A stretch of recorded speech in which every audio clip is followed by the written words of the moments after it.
Happy holidays. Hope everyone had a wonderful Hanukkah. I know it's a busy time as everyone is preparing for a Merry Christmas, and it's Christmas Eve. And I'm right here in the studio, my fight show, and we got a huge show in store for everyone today. The plan in just a couple minutes here right away. Ray Viaza is going to be joining us, or as Andre Petrosky was calling him up in Philadelphia this past weekend, Ray Viaza, 11-second knockout. 2 years after his pro debut, his one and only professional fight, Ray's going to be here. I'm sure he's hyped up coming off of that huge victory.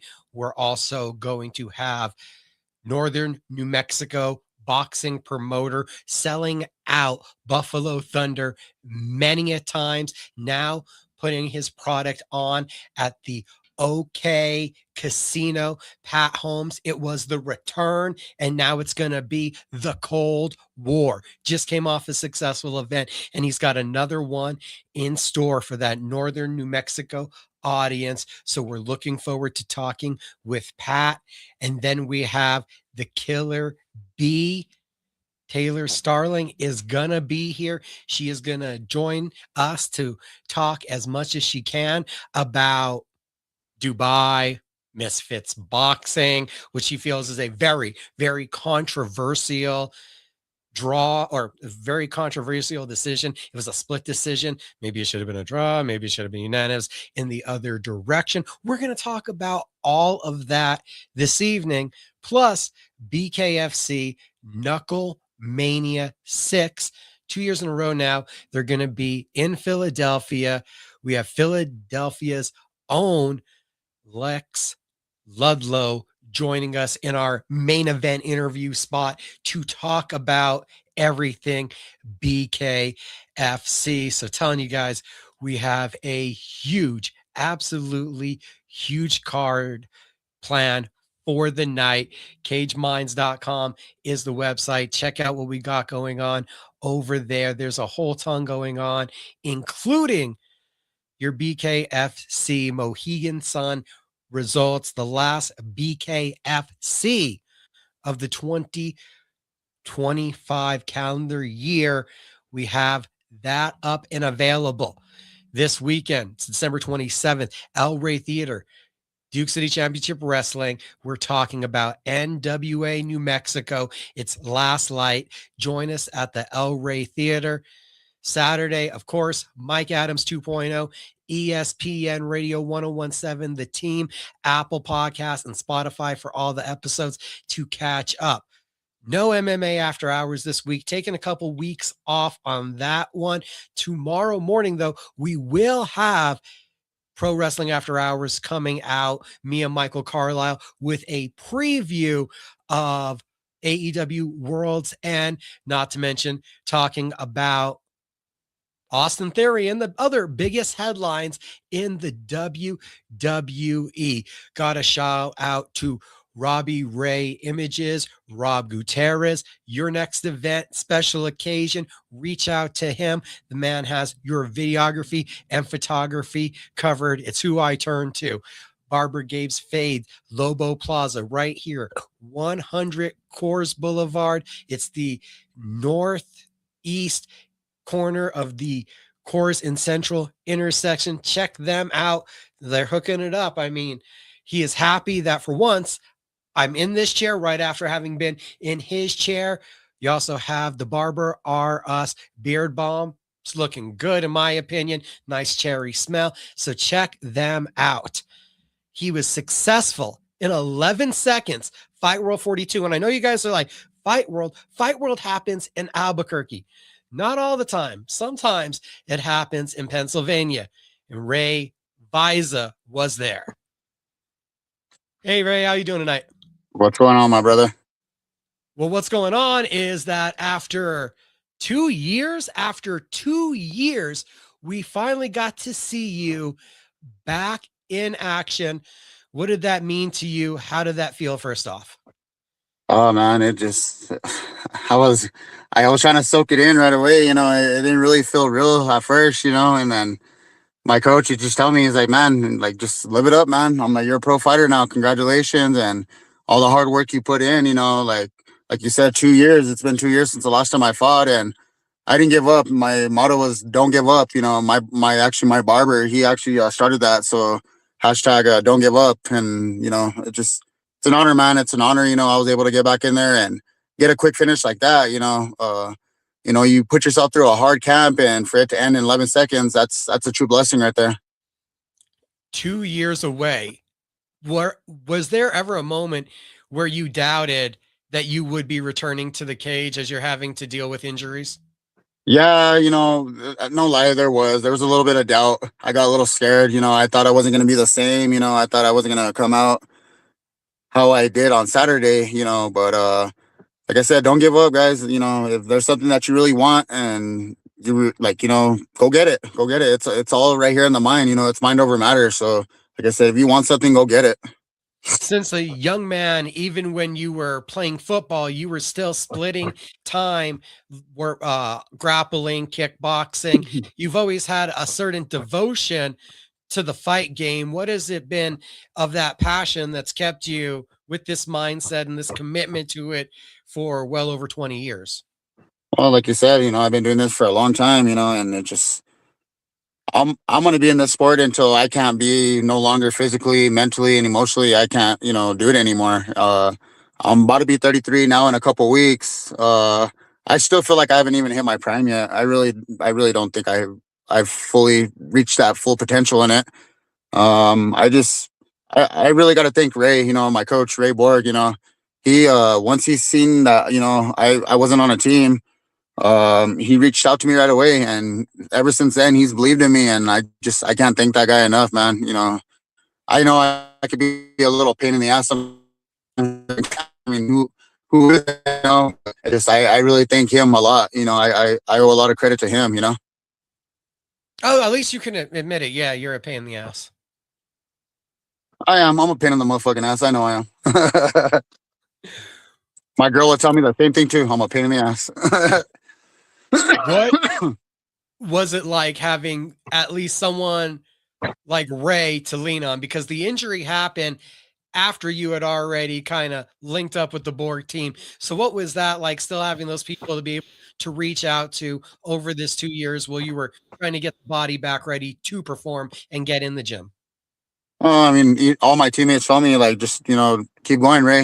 This ain't the end of your career. I know it's a step back, but it's a minor step back for a major comeback. And I went out Saturday, and it couldn't have gone better than that. And then what I displayed. So I really thank my teammates a lot.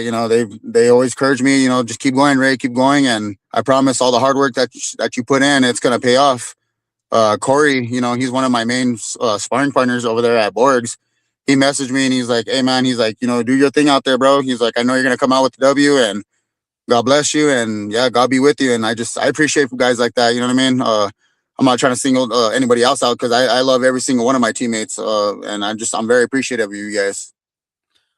What was the process like of trusting your body again in training? At first it was a little scary. I took a couple of months off, and I rehabbed. I didn't get surgery. I didn't need, my injury wasn't bad enough to where it required surgery.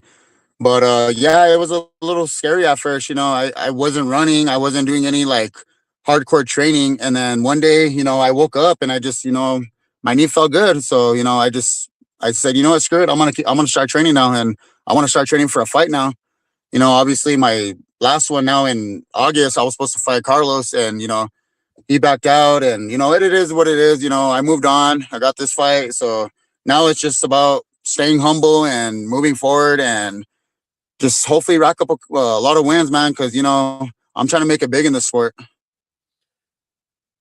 It was a couple months ago you thought you were going to make that return with the Carlos Pacheco fight here in Albuquerque. In retrospect, do you see any advantages to that delay, to having some more time to prepare for what was last weekend?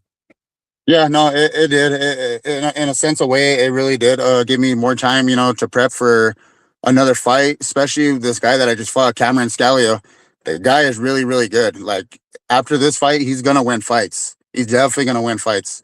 And the good thing about that is that when he wins, that brings my stock up because I got that W over him. And the way I finished it, 11 seconds knockout. The guy, he's tough. He's a real tough fighter. So, yeah, man, it's just I'm gonna use this as motivation, and stay humble. I really want to stay humble. I don't want to get a big head and then it like turn on me. You know what I mean? I just want to stay humble and I just want to do what's best. I don't call it bragging if I ask though, did they did you have them leaving knowing your name because Ray Viaza doesn't have the same ring to it as Ray Viaza? Yeah, I gave Andre Petrowski. I gave him some crap about that. We're at weigh-ins and I'm talking to John Judy actually, and he was just like, "Well, go tell him, Ray. Go tell him how you say your last name." So I did. I went and told him, and he still got it wrong. Sorry, Andre. I'm gonna give you crap about that again. You got it wrong again for the second time, even after I told you. But it's all good, brother. No worries. But yeah, man, it just I just it's crazy. I don't mean to like talk crap, but I really silenced that crowd, and I said I was going to do that. I was going to go to Philly, and I was going to handle business, and that's what we did. Was the game plan to knock him out in 11 seconds? Like, talk to us about the fight, the game plan, how that all played out. So right after the fight was over, I went up to Ray and he already knew what I was gonna say to him. I told him, man, I'm like, I knew I was gonna catch him with that front kick, and he tells me, yeah, man, you throw that kick a lot in practice, so it was a matter of time before you caught someone with it. And yeah, like I said, I said like I think it was the during the fight week, I had said that I was gonna bring back the old Executioner, the one that comes out and just guns blazing and knocks people out. And I'm glad I was able to do that, And I know every fight's not gonna be like that. I'm not gonna come out and knock someone out quick. My next one, I could freaking go 3 rounds, and that and it's gonna be a war. So I'm trying to stay in good ass shape so that way Where'd I you don't go? have to work. My bad. I'm sorry. My bad. I'm trying to stay in shape. I'm trying to stay in good shape so that way I'm prepped for stuff like that. So that way I'm not, gonna be like clueless. Like I'm gonna be used to it, you know what I mean? So yeah, I'm trying to stay in the tip top shape, and that way I don't have to worry about getting tired during a fight. Because back in my amateur career, that was a little problem with me. I'd get tired. So yeah, I'm not trying to let that happen in the pro career. So far, including what you've done in the amateurs, is that the highlight? Is that now your favorite knockout, your favorite fight moment? Yeah, most definitely, definitely for sure. I actually my fastest knockout previously was 22 seconds, so I beat it by 11 seconds. So yeah, definitely this Saturday was definitely my greatest moment in my whole career. Everybody, if you haven't seen it, Ray's sharing it on his social. It's a teep kick, flush to the mush, and the way that his opponent's body staggers to fall, you're also able to land up. It looked like a follow-up right hand before he collapsed. Yeah, I did. It's when I threw it, I just seen him get stiff, and then it wasn't going down yet. So I just said, they always say, you go until the ref throws you off. So my job is to do that. So yeah, I had a no disrespect, but yeah, I had to get him one more, just to get him out of there. So, but yeah, it's crazy, man. I've literally watched that video I don't know how many times, and it seems unreal. And the thought process, it sounds like, is keep the momentum going. Yeah, definitely keep the momentum going. My bad, guys. This thing keeps shutting off. Yeah, definitely keep the momentum going. Like I said, keep humble. Keep it respectful and just train harder. Keep training harder. I know my next fight. I'm gonna go ahead and tease it out. I'm gonna go ahead and say where I'm gonna be fighting. I'll be going out to Dallas actually January 30th for Fury Fighting Championships, and I will be making my way down to 145 for this fight. So we're getting skinny Ray back in 2026. Yes, sir. I'm going down to 45, and we're gonna make some noise at 145. I know you got to get inside and get to practice. Ray, thank you for the time tonight. No, thank you, Micah. I really appreciate you and all the love and support you've always given me, brother. And shout out to all my sponsors. Shout out to my team. And I just got my daughter, so everyone shout her out for her birthday. It was just her birthday. I'd really appreciate it, guys. But yeah, much love, guys. You guys have a good night and happy birthday. All right, brother. Later. Later. Ray Viaza, first up here on the docket tonight. 2 years away, 11-second knockout. Beautiful evolution of his striking against the guy that was for sure expecting to try to take Ray down. Big props to Ray on that one. First guest out of the way. And outside of the fact that he was in his truck and it was kind of dark and kept letting the dome light fall off, not too bad. That audio issue wasn't on me. That one was on him. Cage Minds _CSN across your social media to keep up with everything that we're doing. We're talking about X, Threads, Instagram, TikTok, got a whole bunch of the social media. Look out for tomorrow. Pro Wrestling After Hours will be up this weekend. I'll be out at the El Rey Theater, Duke City Championship Wrestling. That's NWA New Mexico with Last Light, our last event of the year. Hobo Hank, Manny Lemons taking on Saleh Taylor and Ronan for sale.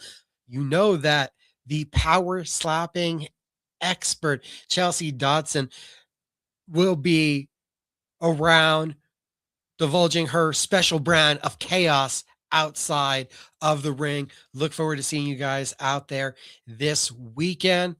The expectation here is 13 minutes away. We're going to have Pat Holmes joining us at 6:30. We got to talk about the return. We have to talk about Cold War, January 31st, both events at OK Casino. We booked at OK Casino. There's MMA heading to OK Casino. I've heard that in the new year, we are getting FightWorld and APFC, maybe a week apart, maybe just back-to-back double-header MMA weekend once again.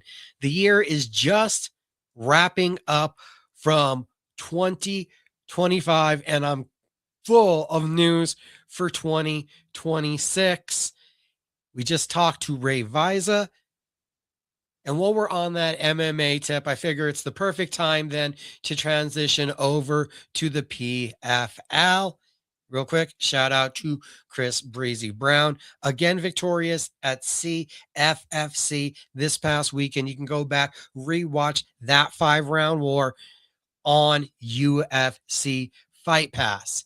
Bringing up the PFL because even though their global season tournament finals months ago wrapped up, the results have actually changed in retrospect.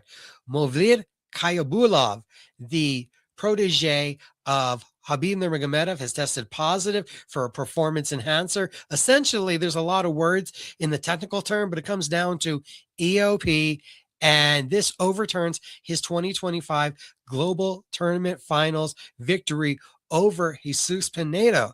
I don't know if this means Pineda just gets the victory. Does he get the tournament winning check? A lot still left to be known about that one, but Pinedo going to be back in the PFL cage February 7th in Dubai against Shalmat Isabulov. That card headlined by Castello Van Ives, defending his first defense of the PFL middleweight title against Fabian Edwards. This is a rematch. Both guys very solid strikers. That one should be explosive. Co-main event, Adam Borash taking on AJ McKee. You got other fights on the card, like a rematch at heavyweight between Linton Vassell and Dennis Godslov. Also, former PFL tournament winner Rob Wilkinson taking on UFC and British MMA vet Luke Traynor. Also, news coming out of the PFL, UFC vet, Australian friend of Cage Minds, Tyson Pedro, coming out of retirement. He is signed with the promotion. Interesting addition to their light heavyweight division. So that kind of puts an end on a lot of what was going on throughout the PFL world, but we did have a couple of announcements from the UFC this past week, like Renat Fakhretdinov's contract expiring and Apparently, he is done with the UFC. This is a little bit eyebrow raising. Their roster fluctuates all the time. Guys get their opportunity, get a couple fight deal. You win some, you lose some, you're possibly out the door. But Renat's was not renewed, and it's eyebrow raising because he's coming off of a first round knockout in under a minute, and that gives him a 6-win, no loss, 1 draw mark in 7 fights in the UFC. So that one taking people a bit by surprise, gathering that in the Martin Bunday sense, they didn't find him to be a long-term exciting fighter that was going to draw and add to the company. But from the fighter sense, from the meritocracy sense, it's hard to see a guy almost go unblemished through his run with the promotion. And you say, what else can a guy do to stick around in the UFC besides win all of his fights, at least 2 first-round finishes, yes, 4 decisions, just a wrestling heavy style. But if you're being honest, near Khamzat Chimaev, Islam Makhachev, it's not like a grappling heavy style hasn't proved fruitful in the UFC itself. So we're not gone. Also, Ezekiel Zaleski dos Santos, after a 10-year run with the UFC, it does look like he was past his prime, that maybe the talent of his prime no longer a real consideration as a title contender. He's gone from the UFC. And then also Ghazi Rajibavov, another associate of the Nurmagomedov camp, it only went 2-2 in the UFC. He's gone. Not too much of a surprise on that one. UFC also throwing out some fight announcements, and I'll give them to you guys because we're a week off from MMA After Hours this week. So normally I'd say this stuff over there. We got Eric Nolan versus Jose Enrique, Priscilla Cachoeira versus Claudia Segula, Bruno Brazil versus Katlyn Souza.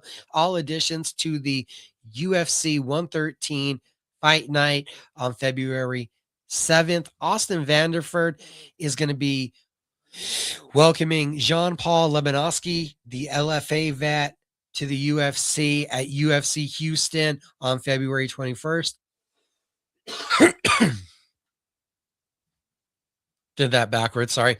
Caio Bajallo versus Reiner de Reiner, Paulo Costa, Bruno Ferreira, Renato Moicano versus Brian Ortega, Bruno Silva versus Loner Kavanagh, Sumer Darchi versus Jesus Aguilar, Cody Garbrandt versus Jean Long, Rafael Tobias versus Daria Nurmagomedov, and Cody Duran versus Niam Grell, Tundum Brell, all additions to the March 7th UFC 326. That's your BMF title fight headliner. So a bulk of that card getting announced. Bia Mesquite going to be back in the octagon March 14th, UFC Vegas 114 against Montserrat Rendon. So those are normally fight announcements that we would do over on MMA After Hours. But with that show taking a couple weeks off, I figured we knock those out before it's really, really old news, right? Kind of makes a little bit of sense.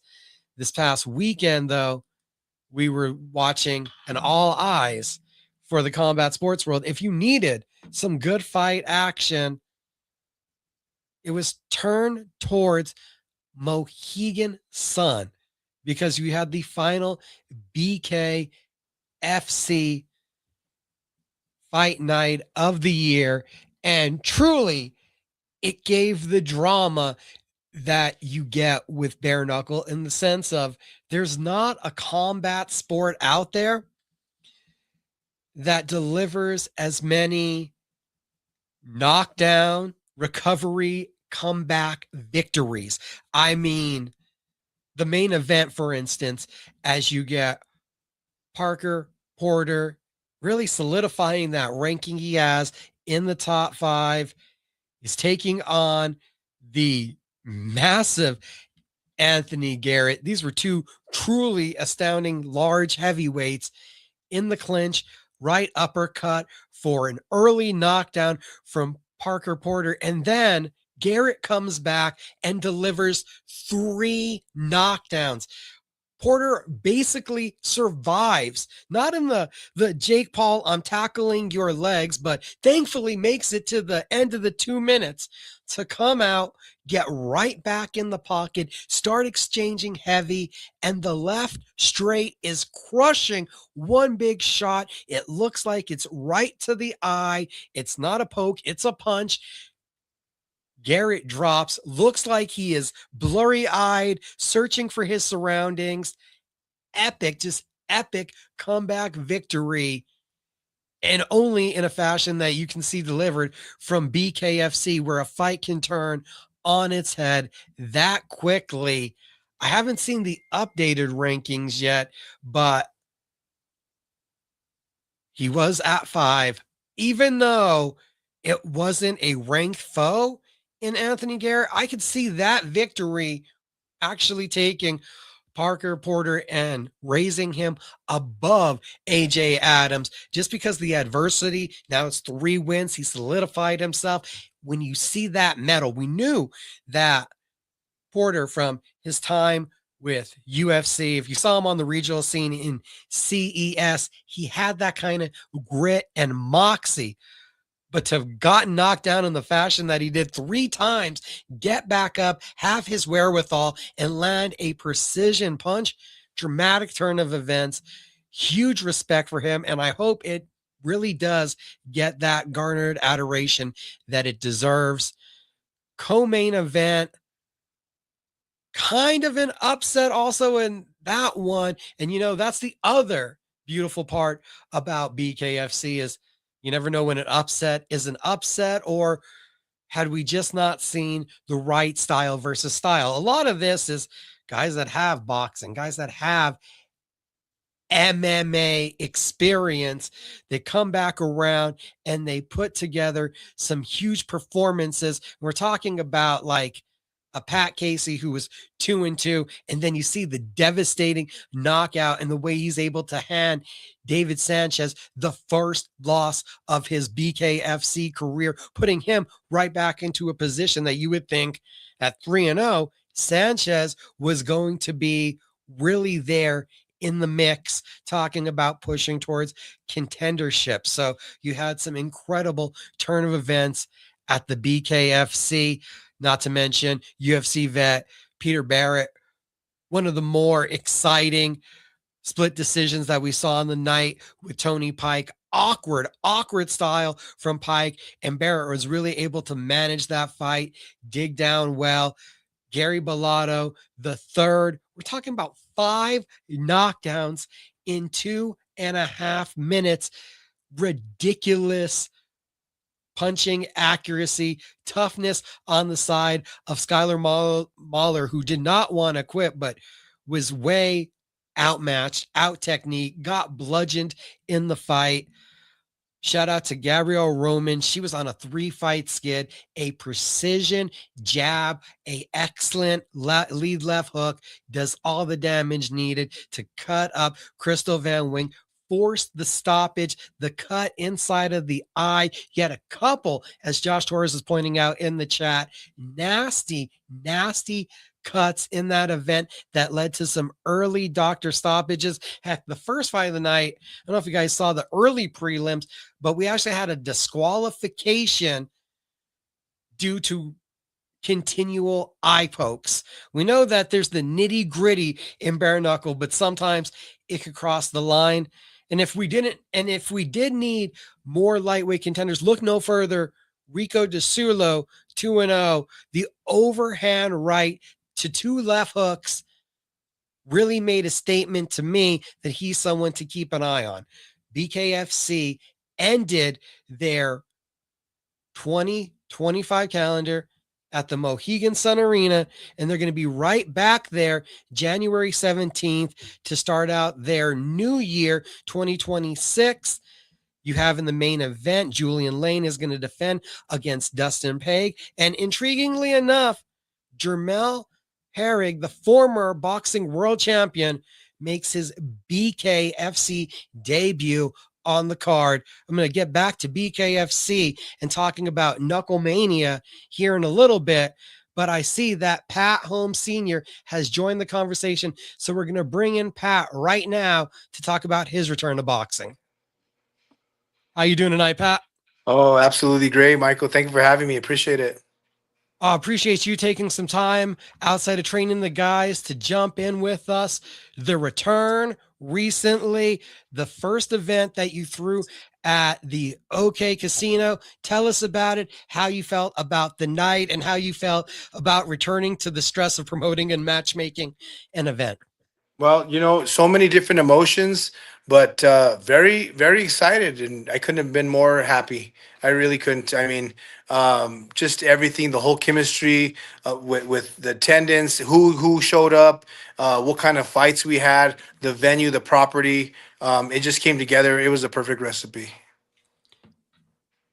What is it like starting that new relationship? Because you've done that before. You've worked with different venues and went into what at this like one appears to be a long-term relationship. So what is that like trying to get that relationship off on the right foot? And how important is that first event? Oh, listen, it's everything. It's everything because you need people on the same page with you. You need workers, hustlers, and in this business, you've been doing this a long time, and you've covered not only my shows but a ton of shows for a long time.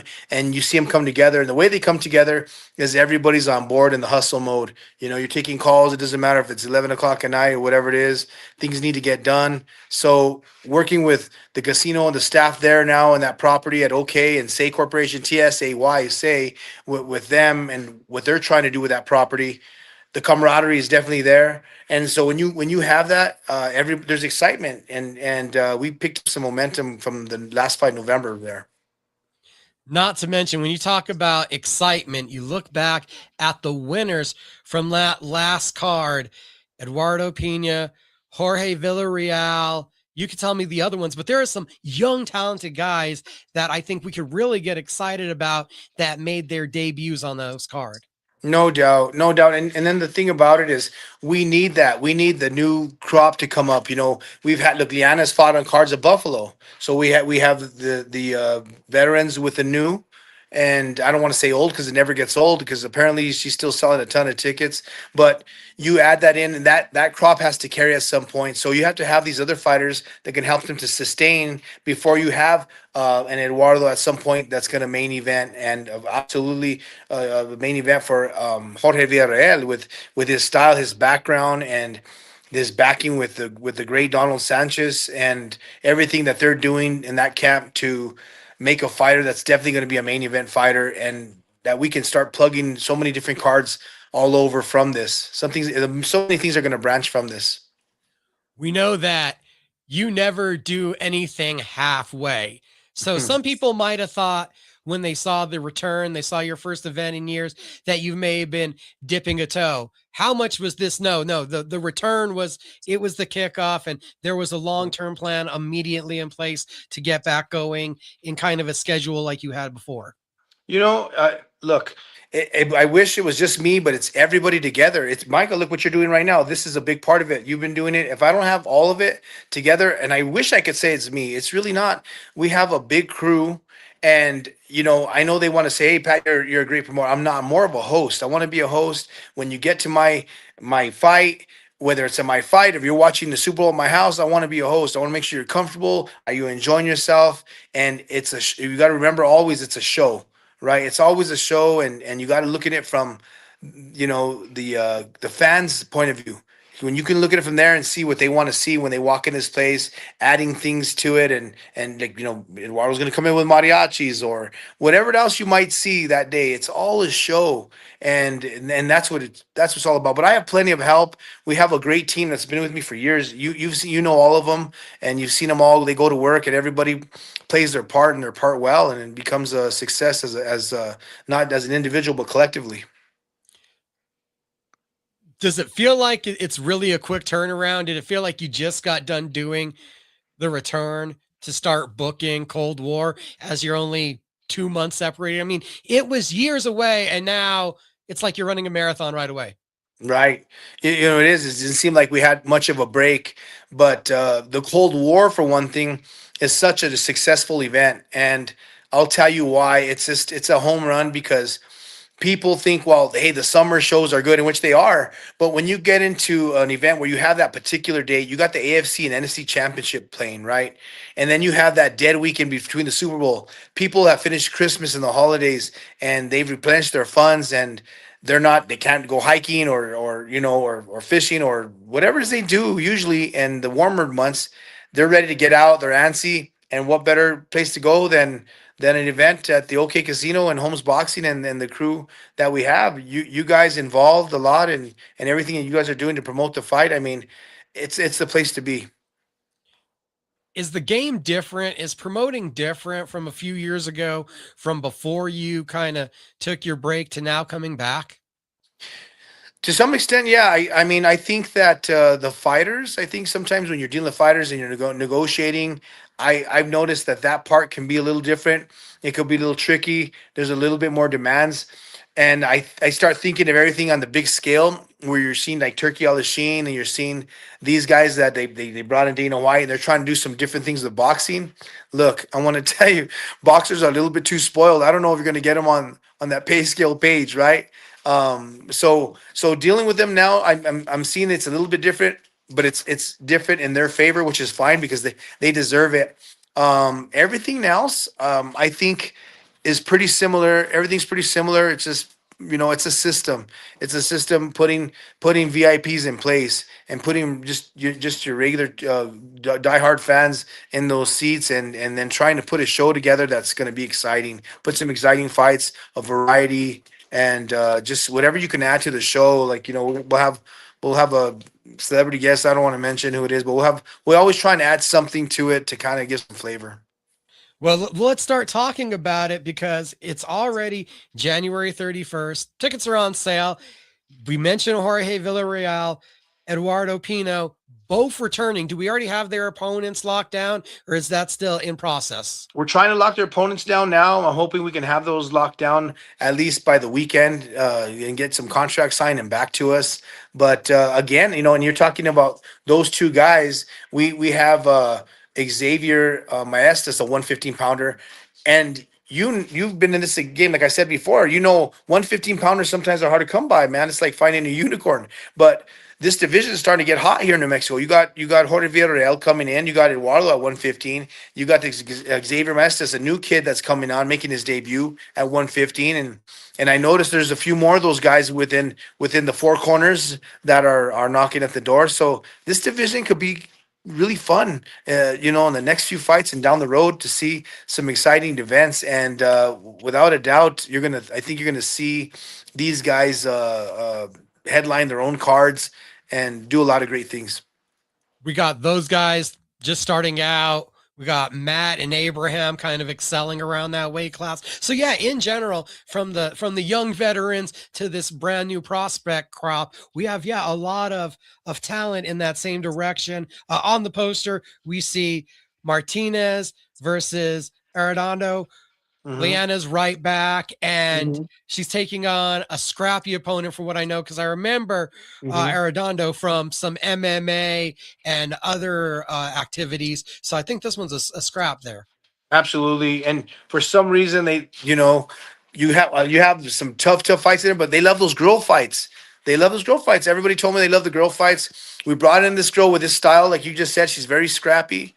Liana's gonna be right in front of you, and I mean, they're gonna make some dust, and that's part of the show. It's gonna be a great part of the show. So we're trying to implement, that Liana brings along with a great opponent to complement the rest of the card. A huge step up in competition and a stiff task for Roland Nez taking on Daniel Gonzalez. If anything, Daniel will get in there. He will brawl. He is fearless to fight. Oh, listen, I got a call a while back to put Roland on the card. I've been wanting to put Daniel on the card because he's from Santa Fe, my home city, the capital city, which I love with all my heart. And anytime there's a fighter like that, I'm gonna do what I can to make sure that I can find room for them. And going back to Rolanez, I got a call a while back from Peter McKinn and his group. There's a group that actually signed Rolanez, and they're very excited about him. They've had a lot of great things to say about him, and I know he's a great fighter. So to put him on and then to bring in a fight like that at welterweight, and what I like about the welterweights is you're going to have a lot of speed and power.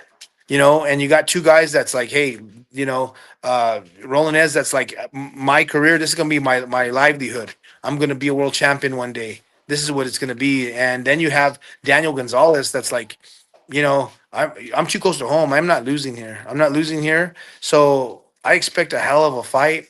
There's some great talents on the card, well matched card. 5-2, 5-0. It can't be any better. Usually those guys will come and say, hey, get us a guy, we're moving him, and this and this. And Peter McKinn, I worked with him for years. He used to move Chavez Jr. He moved his career for years.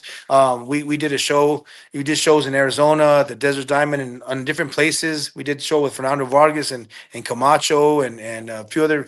We had some history together. And so when he's dipping his feet into it here, and he must think a lot of Roland. And because he's got a lot of experience in the game, moving fighters. He moved him with Top Rank for years. So he must think a lot about Roland, and he should. I know he's a great fighter, and I expect nothing less but some fireworks. It's not like Pat isn't busy enough at the gym, not like he's not busy enough with these two back-to-back boxing events, but I've got birdies telling me you're helping contribute to bring MMA also up to OK Casino. You've helped kind of broker a relationship, and not to mention, it also sounds like you might be trying to expand and come down to Albuquerque for something big this year. Absolutely. Look, I teamed up with Donald, and I guess his craziness and his really rough approach is contagious, and it's rubbing off. So we're gonna dip our feet into it. I mean, he's got the wheel, and I'm gonna be learning. And I'm always a student to this. Anything I'm doing, and even I know they talk about blah blah blah all these years of promoting. I'm always a student, so I'm always gonna be learning and trying to figure out. And he's gonna be a great teacher, and I'm excited to do it because you've covered that for years too, and I mean, you're going to really see some great fights, and maybe that night I won't be dressing security or any kind of detail. Maybe I could sit a little bit and just enjoy some good fighting that night. We know one thing. You saw Donald injured in his last fight, Uh, still grit down on the mouthpiece to fight to the final bell. He's going to give an effort and everything he has to a project he's involved with. Right. I mean, anything he does, he's got the foot pushed down all the way down on the gas. He's ready to go. Look, I was talking to him about working on some opponents, and he was touching down in Hawaii on Sunday, I believe. And I was like, hey, no, man, I'm sorry, I forgot. He's like, no, man, I'm working. So he's always ready to work and get things done. So and he's young, he's aggressive, he's got the energy. And to be honest with you, like you talked about me coming back, maybe that's what I needed. I needed the young help, even in the gym, like going to the gym's running. We have the fighters in there. And my son, Pat Holmes Jr. has gone in there, and he's busy too. He's got his business running. It's thriving. He's doing well, but he stepped in to go and you know, put his knowledge in, which is very important to these guys. And it's so everybody is there have so many people taking the weight off of me, and I'm older now, and maybe not as fast in the mind. I don't know. Micah will find out, but I do have the help that picks up the slack. I'm sure you're quick enough, and I'm sure you got a trick or two up the sleeve we still haven't seen. Well, I hope so. Let's keep our fingers crossed. I might need it. For someone that's been in the boxing industry for so long, as an observer, as a trainer, as a promoter, what are your thoughts on the retirement that we just heard issued from Terrence Crawford? One, do you think we'll see him again? And two, how do you kind of put together what he's achieved to this point? I mean, it's just unbelievable. Um, it's crazy to watch it happen with his retirement. Right prior to that, I don't think he was getting the respect or some things that should have went his way. I called that fight against Canelo. styles make fights, and this guy was going to be nowhere to be found. He's got dog in him. He has everything you need to be the greatest fighter probably ever. His name will always be mentioned there, and his retirement to me, I think between me and you, I think it's personal. I mean it's going to be temporary. It's temporary, and I think he saw that they're going to say, hey, we need him back. And if he does come back, it's going to be on his terms. He's young. He's a great fighter. Look, I'm going to tell you something. These guys, that adrenaline rush is too strong. I've even seen it in my kids, and other fighters when they leave, it's hard to get the rush back. Look at Donald. Donald still wants. I mean, those guys are nuts. They're nuts. So they have that side in them that they want to get. They want to go in and they'll leave for a while. Oh, I'm done with it. And you'll hear the interviews, and they kind of feel that way. You know, it's like the guy that says, "Oh man, Monday I'm starting a diet," and guess what? That dude's eating pizza again. Come Wednesday, and the same thing with these fighters, man. They can't stay away from this game. You're all of us, you include. I mean, it's an addiction. You're attracted to it, and you're attracted to what it brings, and the adrenaline, the rush, and the excitement. It's too much. And now to ask you the hard question, last one before I let you get out of here. Yeah. We got a huge boxing match concerning the locals coming up. I think it's happening in Puerto Rico. Got Stephanie Hahn versus Holly Holm. And that's a dream match here for the Southwest area, a title fight, huge implications for what could happen. MVP promotions. From your assessment, from what you've seen out of each lady, what do you think each one has to do to be successful? I think both of them have to stick to their game plans. Holly has all the experience in the world, and I'll take you back from both sides, from a training standpoint and a promotional standpoint. Lenny Fresquez has done a wonderful job with her from the get-go. And she stuck to his plan and believed in him. She didn't jump ship. She wasn't like getting family members involved. She ran with it, and she paid her dues, and there's the results of it. And she's somebody that's very sound. I don't think she's got a ton of tricks boxing wise. She might. I don't take it. But what I'm saying is, for the most part, she's very sound. She doesn't make no mistakes. Remember the fighter guy in Top Gun, but he didn't make no mistakes. Ice cold, right? Ice. And the same thing with her. I want to say she'd be like ice, because she's ice cold. She sticks to game plan. Everything she does is structured. Now, and with a great draw and everybody behind her, and then you have somebody like Han, where same thing. I mean, she's a great boxer. She's a great boxer. She's young, hungry, nothing to lose. I mean, she has and everything to gain, and she has everything that she needs to go in that ring. She's very talented. She's a great fighter, and they've done a great job with her. And in all respect to her, as far as promotion. So, what an exciting fight! What a great fight to have! What a great fight to promote, and even just to show up to it and be a fan and watch. I said they were already on sale. I said I was done asking you questions. Actually, I do got one last one. How can people get tickets for the Cold War, January 30th? OK Casino. So I got some good news and I got some bad news. So the bad news is we're already into the back rows, right? Which really is not too far, because I think anywhere in that venue is a great seat. To be honest with you, you were there, you saw, so there's not a bad seat in the house. And right now, I would say the OK Casino, they have, from what I understand, with the tickets they had, they probably have like maybe 28 seats left at the venue. I just checked tonight. I just got off the phone call with the GM tonight, and they're about 20 seats away from what they have left.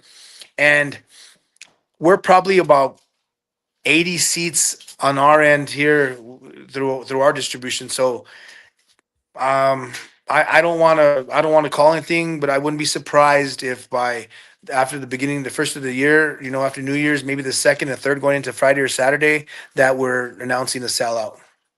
You want to be at Holmes Boxing, Sanchez Promotion, combined event, the Cold War on January 31st. You might as well call one of the fighters on the card if you know them. Ask them if they still got a few of their tickets left to sell.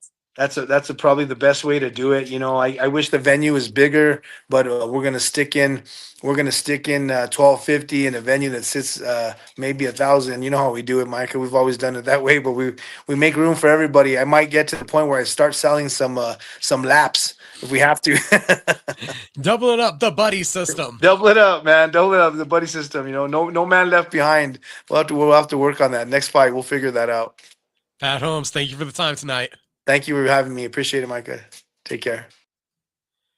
Pat Holmes, thank you for joining us. Ray Viaza, thank you for joining us.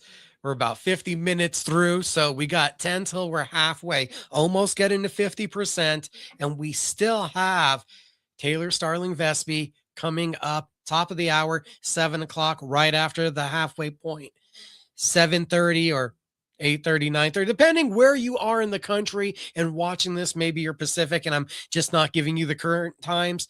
We'll still have Lex Ludlow, incredible personality, pro wrestling fan, MMA vet, BKFC, unbeaten, part of Knucklemania VI coming up. So I still got a couple great guests that I'm so excited to talk to. Thought it was appropriate to ask Pat there about Terrence Crawford, about the biggest boxing news from the weekend.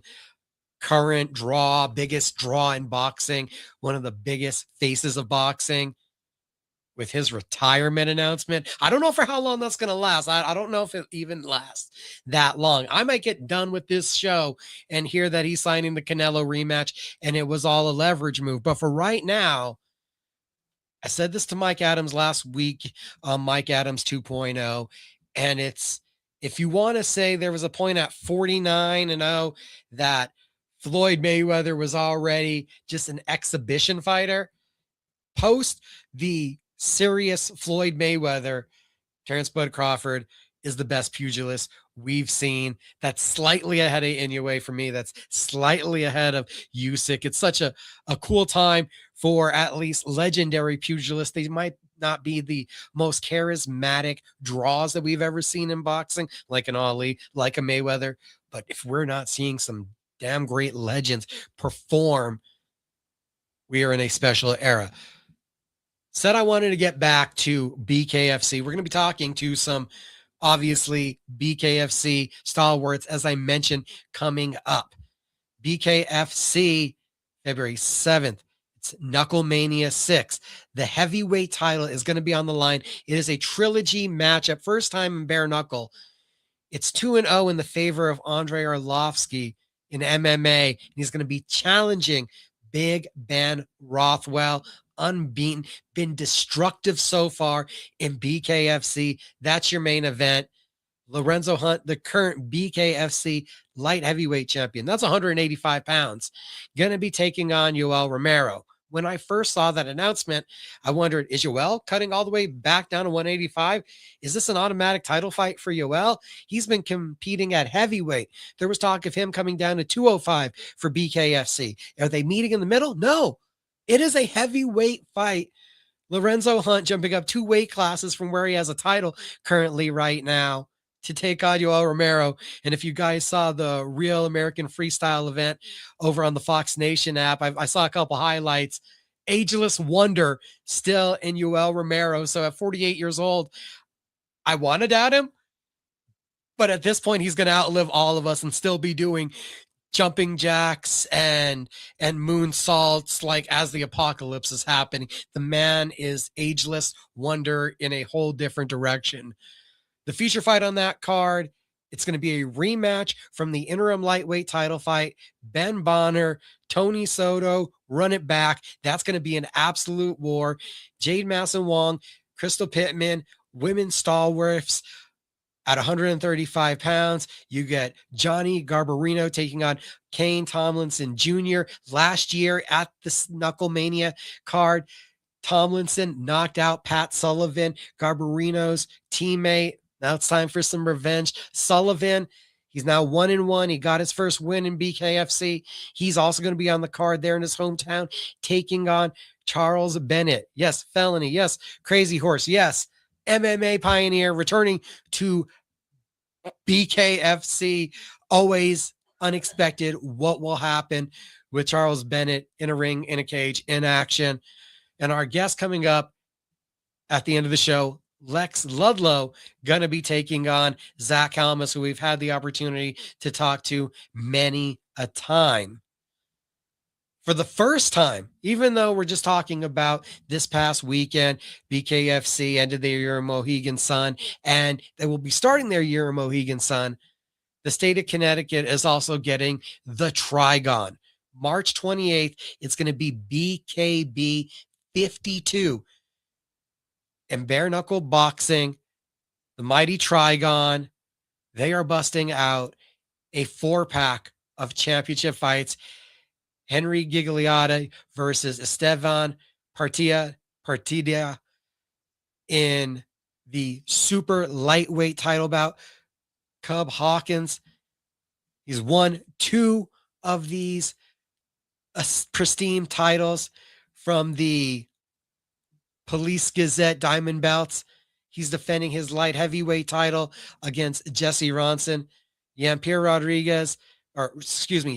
Ramirez, Ash Williams for the featherweight title, and it's Alex Wilson versus Julian Fernandez for the super cruiserweight title. So it's a huge event for March 28th as BKB 52, no turning back, heads to Mashantucket, the Foxwoods Resort and Casino. John Jones and the Mike Perry-led Dirty Boxing, also with some huge news. Their first event of the year is going to be in Houston. The first ever women's DBX title fight goes down at Dirty Boxing 5, undefeated in the DBX platform. Jessica Rose Clark is going to be taking on Brazilian finisher Pauline Betancourt for the women's DBX championship. A whole bunch of fun fights have been announced for that card. And then we also know that DBX 6 in February will see the promotion returning to Nashville, where we just saw Gable Steveson have his dynamic knockout. Thought I had it written down. Jump on over to their social media real quick and give you guys the updated card from DBX.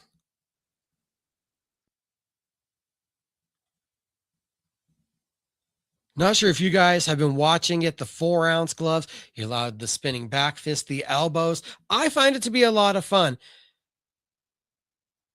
So you get Maurice Morris making his debut. Maurice, a BKB vet. You have B. Win coming out of retirement, taking on Naomi Young. You get Zach Vauga, UFC vet, versus fellow Big Show MMA vet Rakeem Cleveland. William Paiva, who also had a stint in the UFC, gonna be in action. The social media has their entire card. So I'm really looking forward to DBX as we see them. 2 dates already booked, January 30th for DBX 5 in Houston and February 27th for DBX 6 back in Nashville. We are like 2 minutes away from Taylor Starling joining us, and I am real quick going to take a break and try to grab some air here. Been talking for a solid hour. Huge appreciation again to Ray Viaza and Pat Holmes for taking the time to join us this evening. Give me like 1 minute and we're going to be back. Taylor Starling about to jump on.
We are back. Thank you guys for all staying tuned. We're going to welcome in right away Killer B, Taylor Starling Vespi. Hello, Micah. How are you? Super excited to talk to you. How are you doing?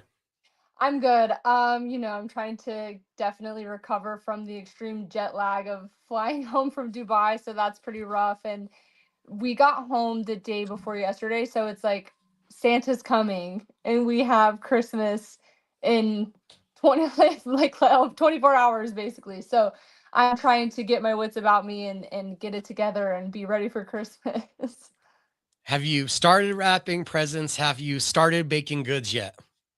I was actually in the middle of starting baking, and kind of stopped that so I can do this, but we are starting the process. My husband's Italian, so he's making like sauce from scratch, meatballs, and all of this stuff to feed people tomorrow and Christmas Day. So we are doing a lot of shit in a very short amount of time, and we're both extremely tired and jet lagged. So you decided to fly around the world, but before you planned to host Christmas. Yes, yes. It's kind of like drop in if you want to come get a plate kind of thing. But we're excited. We kind of made it our little tradition to like cook this crazy meal, whether people come over or not. And yeah, we're excited. We've been looking forward to this, especially like cutting weight and going through all of that hell in Dubai. We are happy to have Christmas and eat bad, and I just want to be fat. I'm trying to put on as much weight as possible and just enjoy the holidays. Well, you've been busy. Before we even get to boxing, Dubai Misfit Boxing, I believe there's Ink Magazine, there's Bare Knuckle Show correspondent. I've seen you live now. Now you're a budding media member. Also, there's a lot going on. Oh my gosh, I have to pinch myself. I tell everybody that every single time I have this conversation. I have to pinch myself. It's so hard to believe that I am in the position I'm in. Inked magazine was one of those things that was a dream come true, something I could have never imagined happening. And the process was so long. Like you would think they would.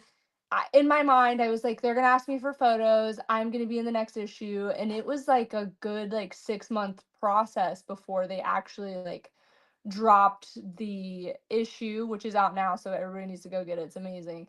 Um, but it was such a long process. So I was like waiting and waiting and waiting. I was like, I can't wait for this to come out. And yeah, what a pinch me moment. And being a broadcaster is fun. It doesn't give me the same excitement as fighting does, but it's really cool. I like to think maybe you interviewing me as a teenager and starting that process of learning how to talk to a camera definitely helped me out so much, so much.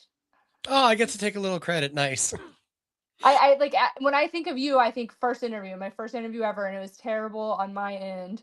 And yeah, a lot of people don't know what goes into learning how to talk on camera and doing interviews. And then when you're in the position I'm in, speaking to people and putting a microphone in their face, like there's a lot that goes into it. And thankfully that was my start, and here I am, and I'm getting better at it. From the first time we did an interview to now, just the growth. Did you really think with everything that you've been through that fighting would be something that was this consistent in your life these years later?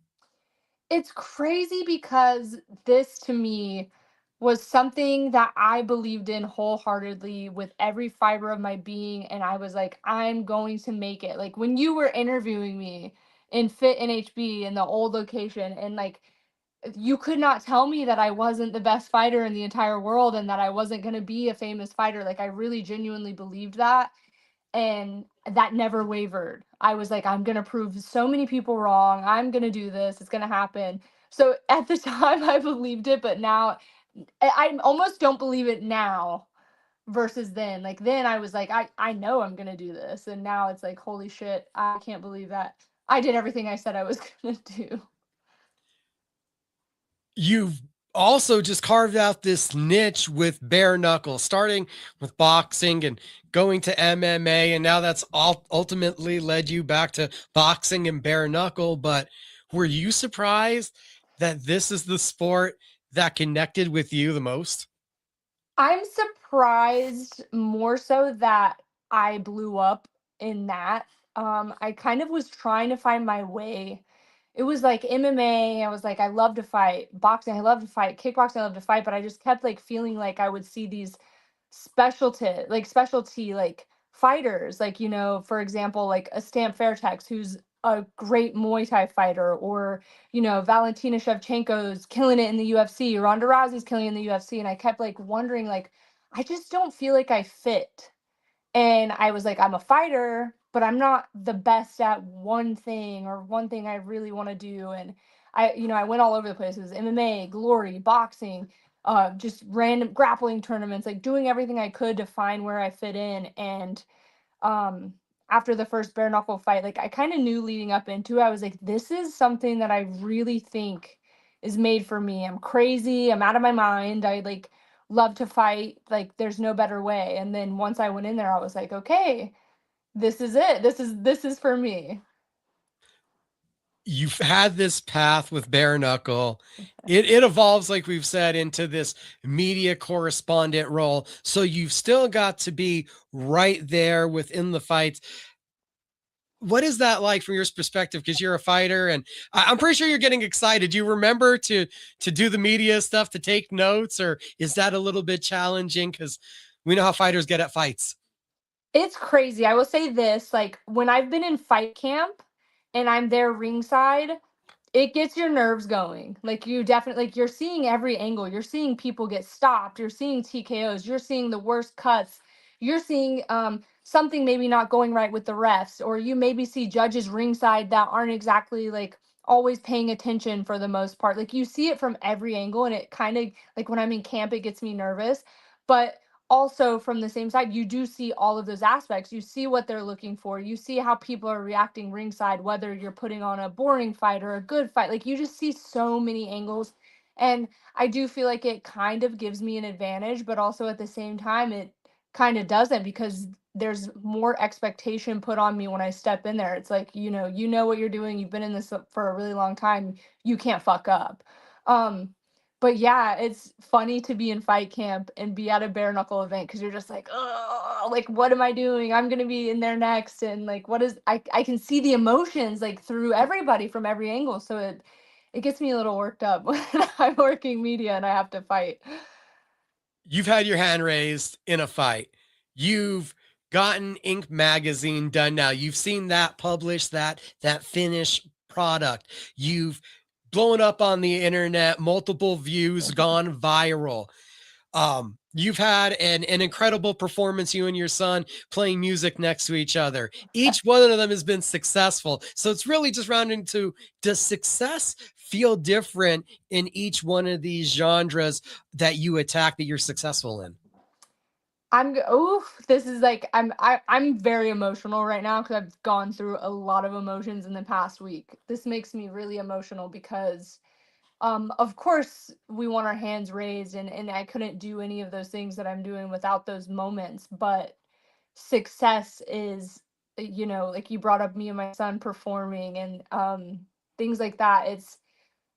It's not about going and winning a fight. It's what I do outside of that, inspiring people, pushing people, motivating people. And then at the end of the day, like my family's so good and so important to me, and my husband's so amazing, and everybody's like, my life is so good, and that's what's successful. I've spent a lot of time chasing belts and chasing number one spots and all of that stuff. And then I kind of look at all these people that are in that position for the most part, and they don't even have what I have at home or in their lives, and they have a belt, but what does that amount to? So success is, the lives that I'm touching and the people that I'm inspiring, and me and my family knowing that we're all good people and we do great things in our day-to-day life. And it took a long time. I've been a shitty person. I've done shitty stuff. I've been at the bottom of the barrel, and to take my life and turn it around and put it the way that it should be going, and be on the right track, and lay my head on my pillow at night and know I'm a good person and that I can help others be good people. That is what success is all about. What has been the key for finding these extra stones? Because they say some people there's no stone left unturned, and I feel like you're kind of there and you're finding extra stones. Let me tell you, I am a little bit, of course, we're mentally unstable. We're fighters. I'm mentally unstable now in the sense of like, I don't think I do enough, to the point where people have to tell me to sit down and take a rest day. You know, there are losses I've taken that weren't deserved, or, you know, losses that I have deserved, or just there's always something different I can be doing. There's always more I can be doing. And I genuinely believe that. I'm like, okay, I ran 2 miles today. I ran 2 miles a day in this last camp. I got to bump it up to 3, or I like have to just up everything I'm doing. I don't ever believe that there is not enough. And every time something comes around, I'm like, what can I do more than I did last time? And it definitely is a blessing and a curse. I love to work hard. Laziness is very inexcusable in my household. And, anything I can do to not be lazy and level up, I think that's the problem. I'm a little like neurotic about it, and I have a problem of working too hard, which most people would say is not a problem, but it definitely can be a problem. As you're talking about that, I'm just thinking last time that I saw you in person, I was trying to get your attention, but you're running around asking what coach has access to what gym so you can go get a mitt session in while everyone else is doing your warm up. So it seems like even when you're on the road in the media role, you're just out here still looking to get your reps and stick on your routine. I never stop. Like, I just got back from Dubai, and if it wasn't for Christmas, like Christmas going on and my children, I've been trying to get to the gym and train, and I'm going in the morning, but I'm already like, I gotta be on it. I can't take any days off. And it's I need to sit down. Like, people take weeks off. I can't. I will lose my mind. I do it more for my mental sanity. If I take a day off, I like think that the world's gonna end. So I have to constantly be going. I really like thrive on having a million plates on all fingers and just getting after it. You started out at Fit NHB, go back over to South Carolina, Carolina area. You're there with Modern Warrior. You've chosen each time, it seems like you found a new home, that it's a place with a strong foundation and culture within their leaders. Oh yeah.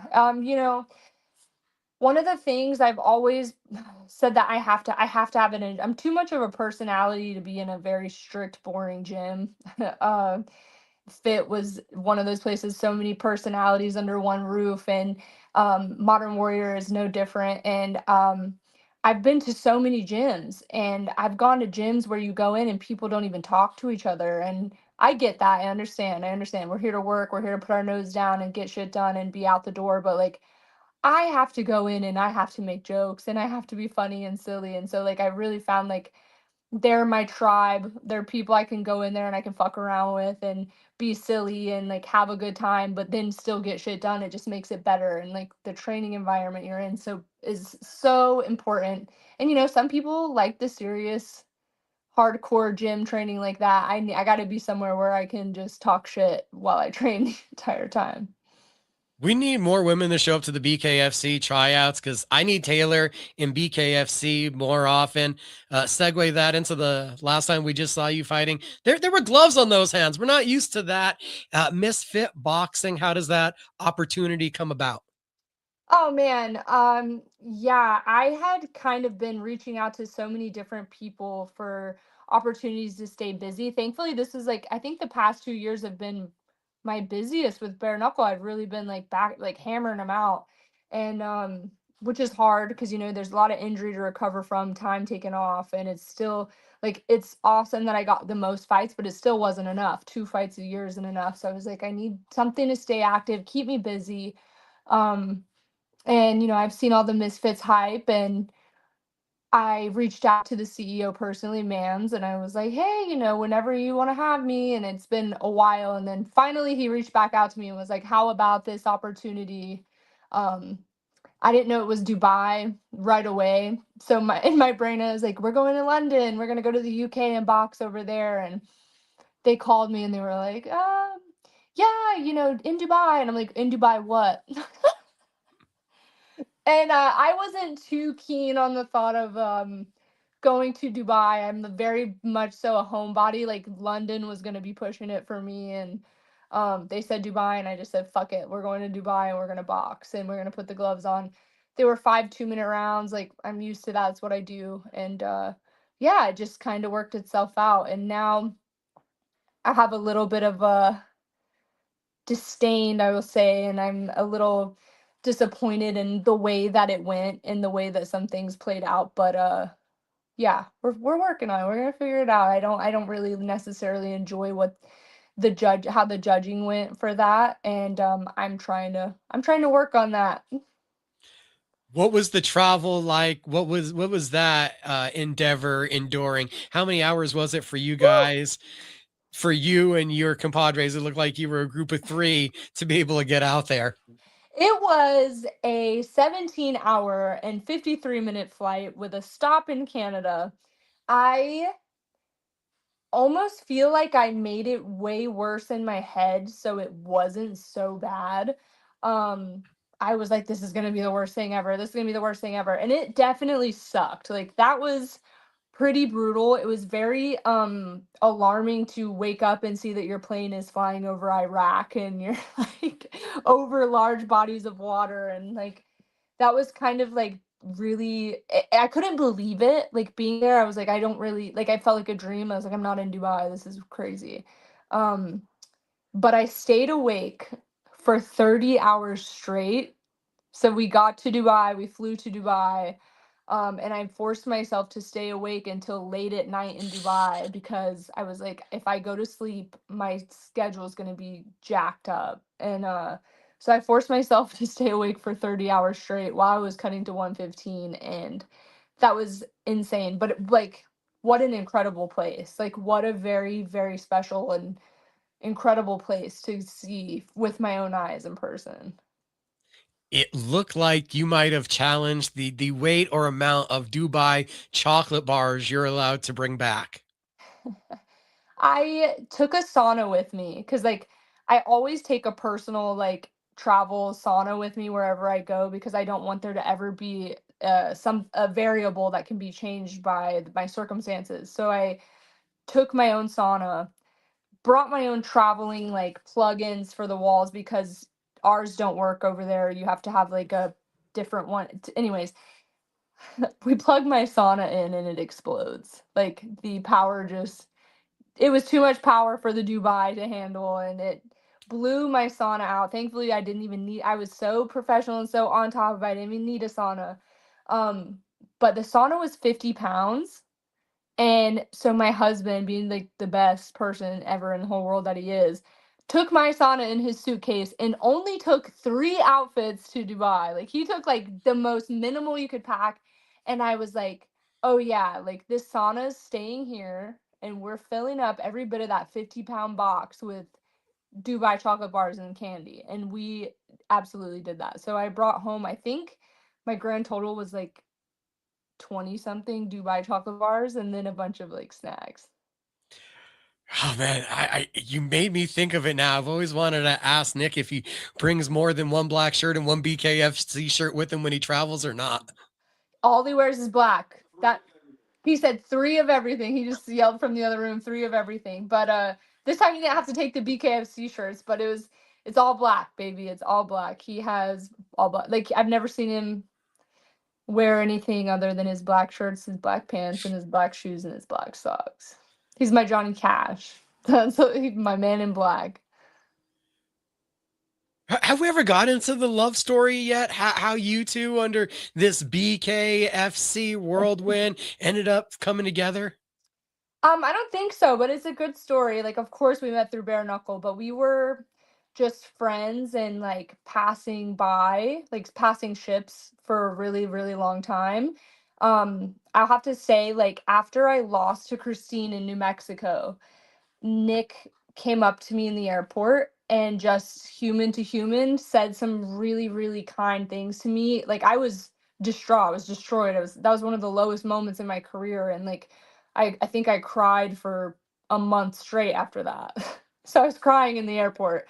And Nick came over to me and said some of the most like heartfelt, genuine, real things to me about being a fighter and a human being, and that it's going to be okay. And I was like, wow, like what a good person. And then, you know, as time went on, we were just passing and we had our own things going on in life. And then it just got to a point, time passed, life changed, things were different. And we actually, funny enough, ended up on an elevator alone, and still nothing weird. There was no like, I like you, you like me. Like it was just me and him in an elevator alone. I was going downstairs to grab something. He's going somewhere to go shoot photos. And it was the most normal interaction. And I was like, he likes me. Like in my head, I was like, oh, he likes me. And he was like, I could tell you liked me. And like we both felt the energy, and it was like, okay. And then it just grew, and I was like, hey, why don't you come to South Carolina? And he came to South Carolina and kept coming, and now he's here. Talked him into moving down to South Carolina. Got him out of From New Jersey. That's like, yeah, polar opposite, complete different worlds. And yeah, we just had to get him he needed some southern woman in his life. And And of course, with the two of you getting married, the wedding photos had to be epic there from Vegas. Bravo on those. oh, of course, you think Nick was gonna let us have anything but the best wedding photos? He was like, I am fine. He had his friend Sean George do our photos, and he shoots like UFC people and stuff too. He was like, I know who I want to shoot our photos. That is who is shooting our photos, and there's no compromise. He was like, that's what's happening. So his friend shot our photos, and amazing. They were amazing. So I'm guessing with all the ups and downs of everything that happened in Dubai, though, getting to share that experience with him, it did brighten it up a bit. You know what? Like, just people don't realize, like, so when we fight, I mean, I'm sure that people have their own assumptions, like, oh, Nick, he's the photographer, they get to just get the ins and out. Like, no, like when I fight and Nick is working, we are so far opposite from each other, like in what we're doing. We act like, of course, when we're in the room and stuff, we're normal. But when it comes to business and how we conduct ourselves in bare knuckle and with each other, Nick couldn't be more unbiased and more like, just, I love you, but I can't show any kind of favoritism. I can't show anything. I'm here to do my job. So to get to be in a situation where Nick got to be in my corner and yell for me and cheer for me and have my back, like that was awesome. Because let me tell you, there's not one bare knuckle fight that Nick has been able to show any kind of emotion other than in private for what we had going on. So it was really cool. And you know, he was pretty nervous to be in the corner, but he was ready. And like, I remember during the fight, like he's icing my back and talking to me and giving me the best corner advice. And I'm like, wow, like he's doing such a good job. Like I kind of like left what was going on for a moment, was just like, wow, he's so cute and he's doing such a good job. And like it was awesome. And he is that is my rock, my everything, my pride and my joy. And he kills it at everything he does. The fight happens. We get to the end of the 5 rounds. It's a split decision. From many of the accounts that I've read, what did you feel about the fight? The first couple rounds, I'm reading that you had it going your way early. Let's get into this. Micah, have you watched the fight yet? I've seen some highlights. I haven't watched the whole thing yet. The highlights? What highlights? Because they didn't show any highlights of anything happening. That's a But lot of digging. you have to watch it. It's free. You need to go watch it. I'm gonna say this. I went to Dubai and I got robbed without a pistol so badly. I was really, really dominating. I want to say rounds 1 through 4. I could see in round 4 maybe how someone could slightly say that she had the fourth round. Maybe. I dominated the first round of the fight. The girl didn't hit me one time. Not one punch landed in the first round from her whatsoever. I dominated the fight. I could see in the fifth, like how maybe they could score it that way too, because I kind of just stopped coming forward, but I stayed in the center of the ring. I got popped in my nose, and like a lot of people don't know this, but I've had multiple nose surgeries in the past year. So it's like if I'm fighting and my nose doesn't bleed, then I'm not really fighting. So it's like my nose is going to bleed and break every single fucking time I get hit. That's just what happens. But I kind of was like, I don't really want to like press it because I didn't want my nose to bleed more. I didn't want more to happen to where it could have been swayed in any way. But I've never been so sure that I've won a fight in my entire life. That was the easiest fight I've ever been through. And like literally, I'm can't even stress enough that was the easiest fight I've ever been in my entire life, and I fought Cassie Robin, finished her in 28 seconds. This fight was a cakewalk, and I they in the fight ends. I go to the corner. Nick's ripping off my gloves. My coach is ripping off my other glove. I'm like, I'm about to get a belt put around my waist, and this is fucking awesome. And they're like, you won, you won the fight, you won the fight. And I'm like, holy shit, like this is happening, this is happening. And as soon as I'm standing there and they are like, we go to a split decision, I'm like, okay, a split decision. I don't really know if I agree with that, but okay, I'm gonna take it. And they say my name first, and I'm like, oh no, they're gonna fucking give it to her. They're gonna fucking give it to this girl. And I was like, there's no way. Like, there's no way. And they said, and still, and my soul like left my body. I couldn't, like, I've heard of this happening to people. I've watched people get robbed. I've been in fights where I'm like, oh, maybe the other person like edged me out a little bit, but I don't know. I have to go back and look at it. Never been so sure that I've won a damn fight in my entire life. And I couldn't believe, like, I got out of the ring. We walked to the back. We're like walking to the back. We're in these like tent pod things in the back. And I'm looking at Nick, and he's like, we all couldn't even form words. I was like, what just happened? What just fucking happened? What happened? What is going on? And Nick was like, I don't know what's going on. Like, we all just kept like, we were like, like, this is a lie. This can't be real. Damn. It That's was, definitely a tough pill to freaking swallow to get robbed like that. I've never been so sure. And then I kind of sat back and I was like, okay, maybe I'm just being biased for myself. And I'm like, maybe I felt better than I looked. I don't know.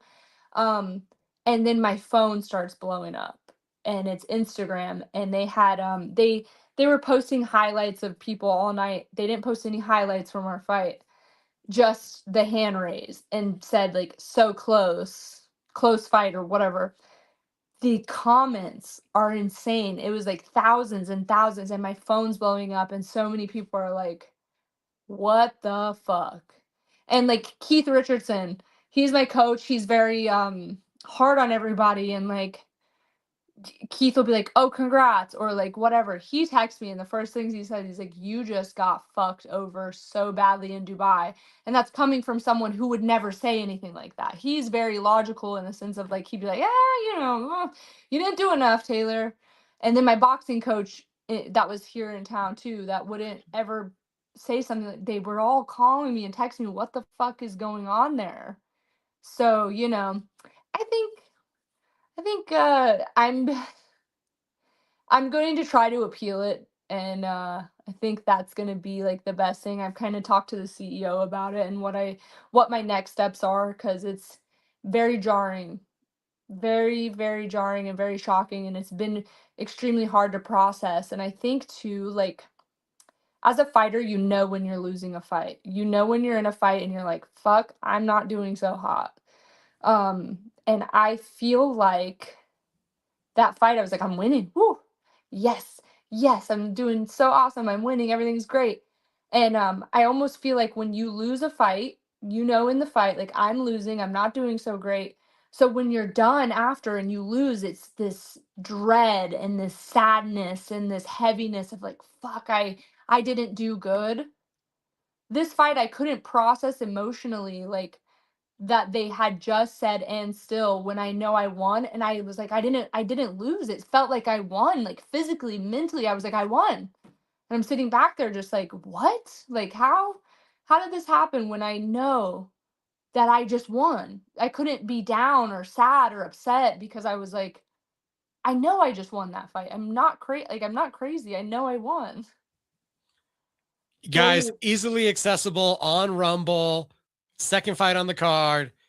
We're gonna First go. fight. It's the first one. It's fight? the first one. Yeah. I was looking at the results and you had you guys as the second one. There was 2 fights before me. Maybe it's like the prelims, but on the main card, it's like the first fight on the main card. Unfortunate. It puts a sour note on what's been, like we said earlier, a very successful and beautiful 2025 for you. And I don't want you to lose sight of that. Yeah, you know what? The truth will set you free, and it's all going to come together, and it's all going to turn around, and I'm just going to remain like the professional, positive woman that I am. You know, looking back at it this week, I couldn't have done anything more beautifully, the way that my weight cut went, the way that my attitude was when things were not going so hot. And after a 18-hour flight to Dubai, I did everything so wonderfully and with ease, and the people that I had with me were amazing. We got to see some of the coolest shit ever, and you know, I'm a professional through and through, and I'm going to stand by that. You know, my opponent wasn't as professional. She didn't make weight. So how she can win a title belt is beyond me, but she won the title. I carried myself like a professional. I was good to every single person that interacted with me except my opponent.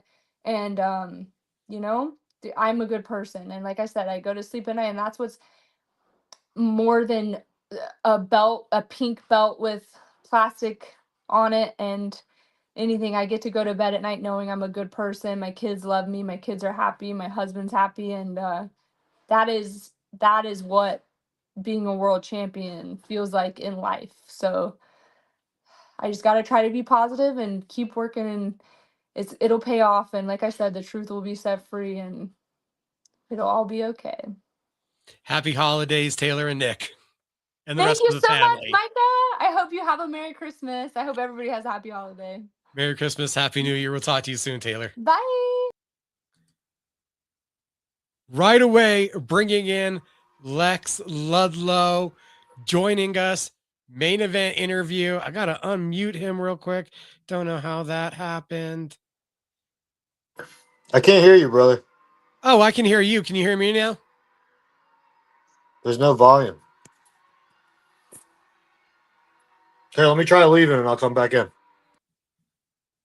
I was able to hear Lex. Unfortunately, he wasn't able to hear me.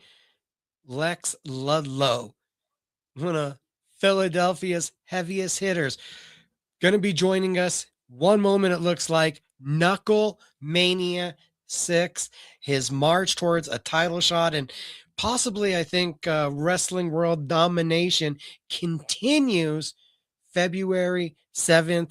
Again, thank you to everybody so far. Ray Viaza, Pat Holmes, new Taylor Starling had a lot to talk about. And guys, there's even angles to the story that's going on with her, Misfit Boxing, what happened in Dubai. I think there's still more to come out, more to play out. We'll have her back on the show at another time to get into those details when you're able to. Got to let other things play out. So I'm very interested to see what the full story is. You guys are still looking to get the haircut and get everything tight and right for the holiday. Barber Gabe's Fades here in Albuquerque, New Mexico, Lobo Plaza. You want the best beard balm you can buy locally or on the internet. It's just a click away when you go to barbergabesfades.net. If you're there, you can book your appointment. You can grab your beard balm. It's a great combination. If you're scheduling an event, got an event coming up, got a big occasion, and you need videography, photography, Robbie Ray Images is the guy that I'll send you to. Best in the Southwest. Gonna try one more time. Let's see if we can get connected. Lex Ludlow. Can you hear me now? I can hear you now, bro. Awesome. How you doing this evening, sir? Good. How are you, bro? Doing well, doing well. Having a busy show tonight, going around the world of combat sports, getting ready for the holidays. You're getting ready for a fight and the holidays. How do you prepare for the holidays? Well, I have 4 kids, so it's madness. It's complete madness. So, where do you rate your putting together skills for toys? A 0. Zero. I'm not good at it at all, but I'm gonna try my best this year to have a lot of patience. I usually get real frustrated and end up like having to walk away a million times, but uh, I'm gonna try. I feel like I have, the older you get, the more patience you get. So I feel like I have a lot of patience this year. So I feel like it should be all right. But then again, I haven't had to build anything in a while. But I see it under your name. It says the most hated man in combat sports. that's And right. where do you get that feeling? Is that a ambition or is that a fact at this time? I mean, nobody in combat sports is, I feel like, getting. I wouldn't say the attention, but the rise of the most hated man in combat sports is definitely needs to be studied. I mean, in a short amount of time, a lot of people are talking about me, and I feel like I'm getting noticed by a lot more people. And it's just I mean, I guess it's more of a brand at this point. I'm just like how Chael has the bad guy. That's going to be my brand. So, the most hated man kind of brand. But yeah, that's about it.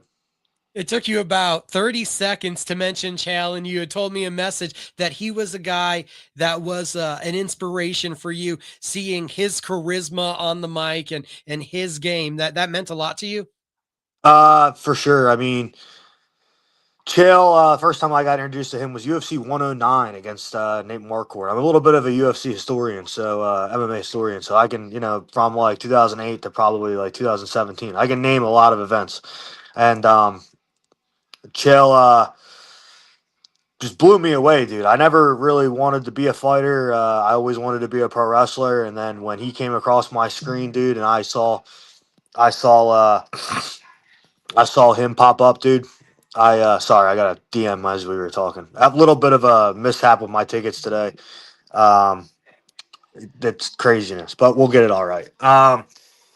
But when he came across my screen, dude, I heard him talking about Nate Marquardt and how he was going to beat up Anderson Silva, and I was like, God damn! I was like, so you can talk? This guy talks trash and he fights for real, and then like I just remember all the hate he was getting from UFC 117, from all the Brazilians and stuff. I thought it was the greatest thing in the world, dude. I was so like infatuated by it. I was obsessed with it, and I was already watching MMA a lot, and I was already obsessed with MMA, but that really that got me into a gym, that got me start training, that got me into everything. So he definitely was the biggest influence on me. And prior to that, as you said, the thought process was becoming a pro wrestler. How far into that process did you get? Were you in a school? Were you taking bumps? So we're talking back when I was 15 years old. So Oh, okay. stop it. We're talking back when I was 15 years old. So ever since I was the age of 5, I wanted to be in the WWE. So when I was 5 to when I was 15, and then that's kind of when it transitioned. But I still wanted to be a pro wrestler. So when I had my first fight, it was actually just to say I did it kind of thing. But then I lost my first fight, but as an amateur, but I uh, I was obsessed with it. Even though I got crushed, I got dropped 5 times in the first round. I fought Carl Roberson, who was in the UFC, and he fought for BKFC as well. We fought twice. I rematched him, but he dropped me. He dropped me 5 times in the first round. And Greg Serb, the athletic director, called it in between rounds, and I even though I got beat up, I've never been in a street fight in my life. So that was like I was like, whoa, that was like the most amazing thing. And you know what? It humbled me as well. Like even though I talk as much trash as I do and as much trash as I know, I say a lot of crazy stuff. But I'm very humble at the same time. Because I've had a rough start when my first fight. So Prior I to that, Chal, inspiration, were you an athlete? Were you involved in other sorts of like traditional athletics? just wrestling. Wrestled since I wrestled classics since I was 5. I wrestled. I started in the youth program, and then I went from the youth program all the way until I graduated high school. Oh, so you were right in line with that trajectory, that kind of pipeline of what leads to an MMA fighter. You were already on the mat getting the cauliflower ears. Ah, yeah, I had me ears. I've had me ears for years and years and years. I was really good as a kid, dude, and I was really good in middle school. I think I had like 2 losses in my middle school career, and then when I got to high school, dude, I went. Phew, I just took a nosedive, dude. I just stopped caring. I just wanted to play video games and kind of hang out at home, and I was kind of just going to wrestling, not because I had to, but I guess it was just something to do. But I grew up with all those guys that I wrestled with. So it was like hanging out with my friends, but then when it would come time to wrestle, I'd just be like, like if I can't take them down, I'll probably just get pinned or something. And that was pretty much my my career until my senior year, until I took it a little serious. Chal inspires you. You do the MMA thing. At what point does bare knuckle even pop onto your radar? It didn't. It never did. It never was on my radar. It's actually a cool story. I've told it a bunch of times, but on podcasts. But I just lost. It was about last November. I took a big hiatus from fighting, and then I came back and I won my first fight in 10 seconds. I knocked TKO in 10 seconds, and then I had another fight lined up and at 205, and that guy backed out. So they found me a guy at heavyweight, and I won the first round and a half pretty easily. But I got really tired because he was a big boy. I went from fight. I weighed in at like 218, but when they called me, I was like 210, and he was 265, so he had to cut weight on like a week notice. Yeah, and my arms just got gassed. And then I got super. I was like super in my head in the fight, and he just pretty much laid on me the last round and a half. And I took the L, and I was like, man, I don't know where this is going. Like, I just quit my job for this, and like I was like, I can't figure it out. Like, I don't know why I can't win these fights, and I was like, I'll do one more, and I had a fight lined up in West Virginia. And it was about 2 weeks before that fight in West Virginia for MMA. Nate Shook texted me, DM me, and I didn't know who Nate was. I knew of Nate, but I didn't know about him or BKFC. I didn't know anything about it, and I never even watched it. And he started talking to me a little bit, and he was like, "What do you think about it?" And I was like, he wasn't in front of me, but this is how I said it. Like, I was like, "Man, that's kind of barbaric." Like, like I don't know, Nate. You know what I mean? Like, but then I was like, but you know what, dude? Maybe I'll try it. So what happened was I texted the Dawkins Bros, and I just said, look at them traps, dude. Look at those traps. You see those traps right now, bro?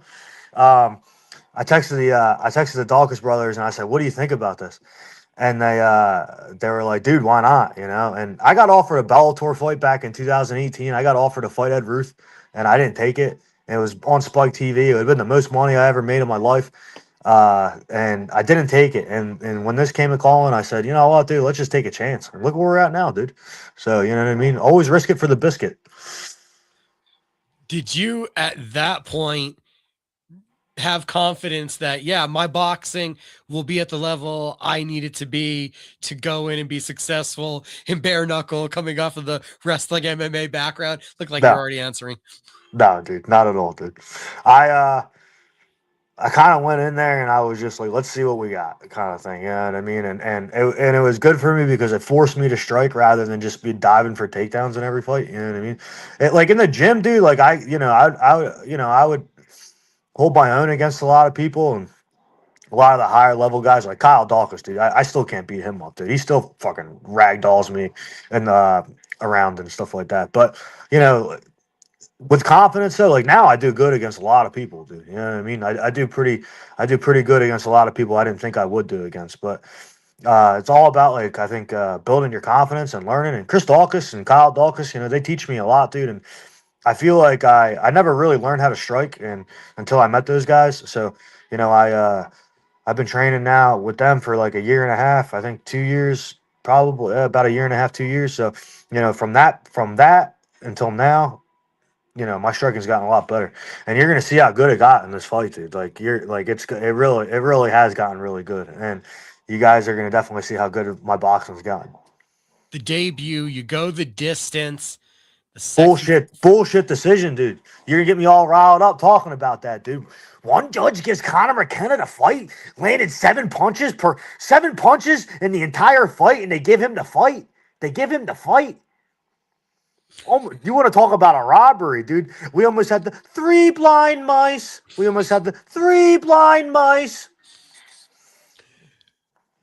Do you feel, though, that was invaluable, having that 10 minutes in there for what it translated into in the sophomore performance, where that evolution speaks bounds, where you get it done in a round?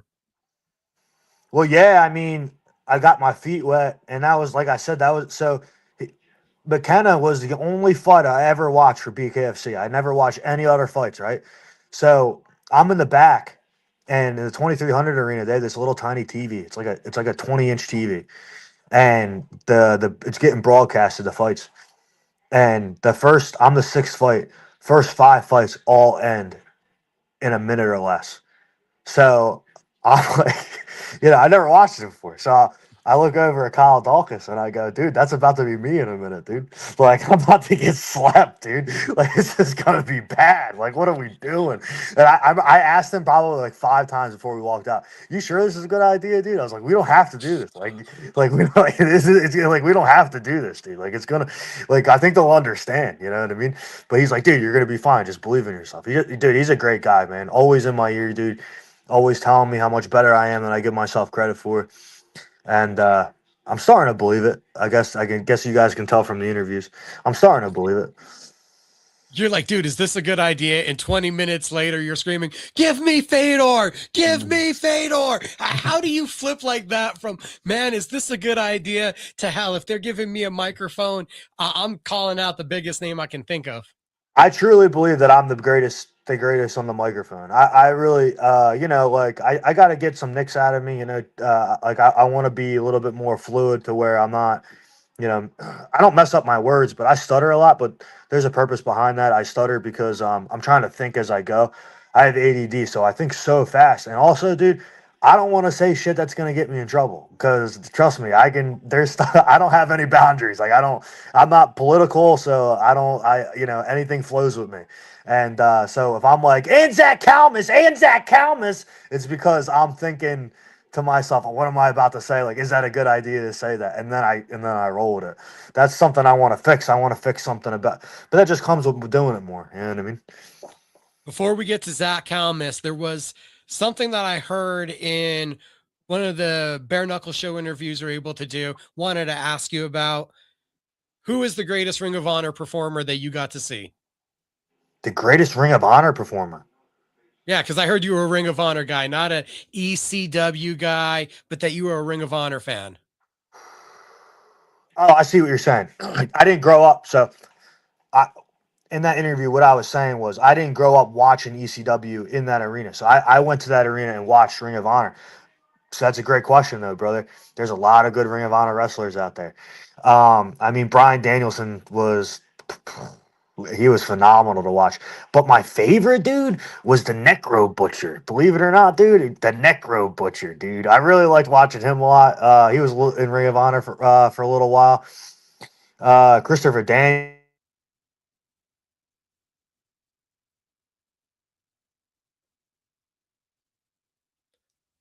I don't know where Lex Ludlow just went. We're going to give him a second real quick to see if he can reconnect. There he is. God damn it, CJ.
We're back. Hopefully the Sorry about difficult. that. No, that's cool, I man. dude, my phone never stops ringing, dude. I forgot to put it on Do Not Disturb. It's all right. We can understand. You're a popular guy, a growing brand here. We're happy to get some time with you. So you were talking Ring of Honor. Who were some of the other guys that you thought were huge guys that you got to see literally perform there? Austin Aries was definitely the guy that I got to see, and Austin Aries, dude, he went I went there like 6 times to watch him wrestle, watch Ring of Honor, and the one time he came out, right, so they were advertising Ric Flair to be there, right, so a lot of people bought tickets for Ric Flair, but I guess he no showed it, so they were like. They started the show. They're like, and a multiple-time world champion is coming out to the ring right now. And they hit Ric Flair's music, and out came Austin Aries, dude. And the whole crowd went nuts. Like, they were pissed. And I thought it was the greatest troll of all time, dude. I was into it, dude. This dude's walking out. He's doing the Ric Flair strut. But that made me a huge Austin Aries fan after that, for sure. And then I heard from the WWE side, you were a big Mr. Perfect, Rick Rude guy. So I'm guessing you were totally against the Ultimate Warrior. Wasn't against him, but the mustache was definitely inspired by Mr. Rude himself. But not against him, but I mean he just wasn't. It's not like I'm turning the TV on to watch the Ultimate Warrior. I mean, like during his Hall of Fame speech, like, I'll be honest, I fast forwarded it. So where does it lead to? Did you ever start to kind of in those teenage years kind of ever start to cultivate what you were thinking you wanted your pro wrestler character to be like if you did get to go pursue it?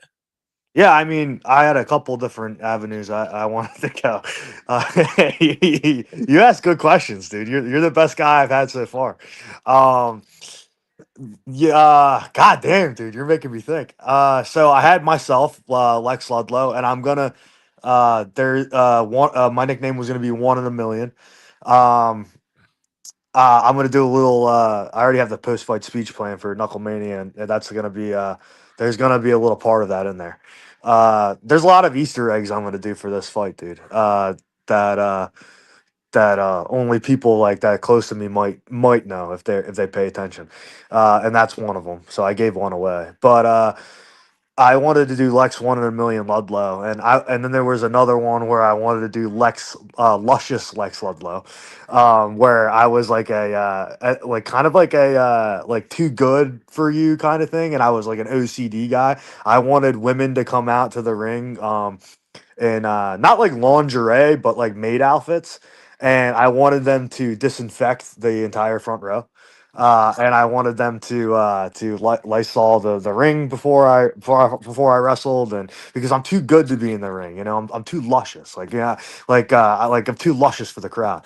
And then the other one was Chris Savior, who was gonna be like a evil priest, where kind of like Christopher Daniels, but a little bit more. Like I would read testaments in the crowd. My finisher was going to be the Old Testament. They're yeah, I mean I those are the three major ones for sure. And instead we're piling this creativity into bare knuckle. You brought up the Yes. guys that you're training with, the Dawkins brothers. I saw Patrick Brady also. What's it like being in that room and learning from some high level guys? I mean, it's definitely like it definitely like expanded my mind, because I always grew up wrestling, and my coach Glenn Kaiser, PIAA Hall of Famer, by the way, for coaching wrestling. Um, he always stressed it. If the state champ is in the room at your weight class, you shouldn't duck him. You should go wrestle him. So I uh I really believe if you go with the best guys, they'll rub off on you, and you might not be the best, but you'll rub they'll it'll make whoever you're fighting a lot easier of a fight. Um, Me and Pat, when we spar, it's just fucking retarded. It's like we're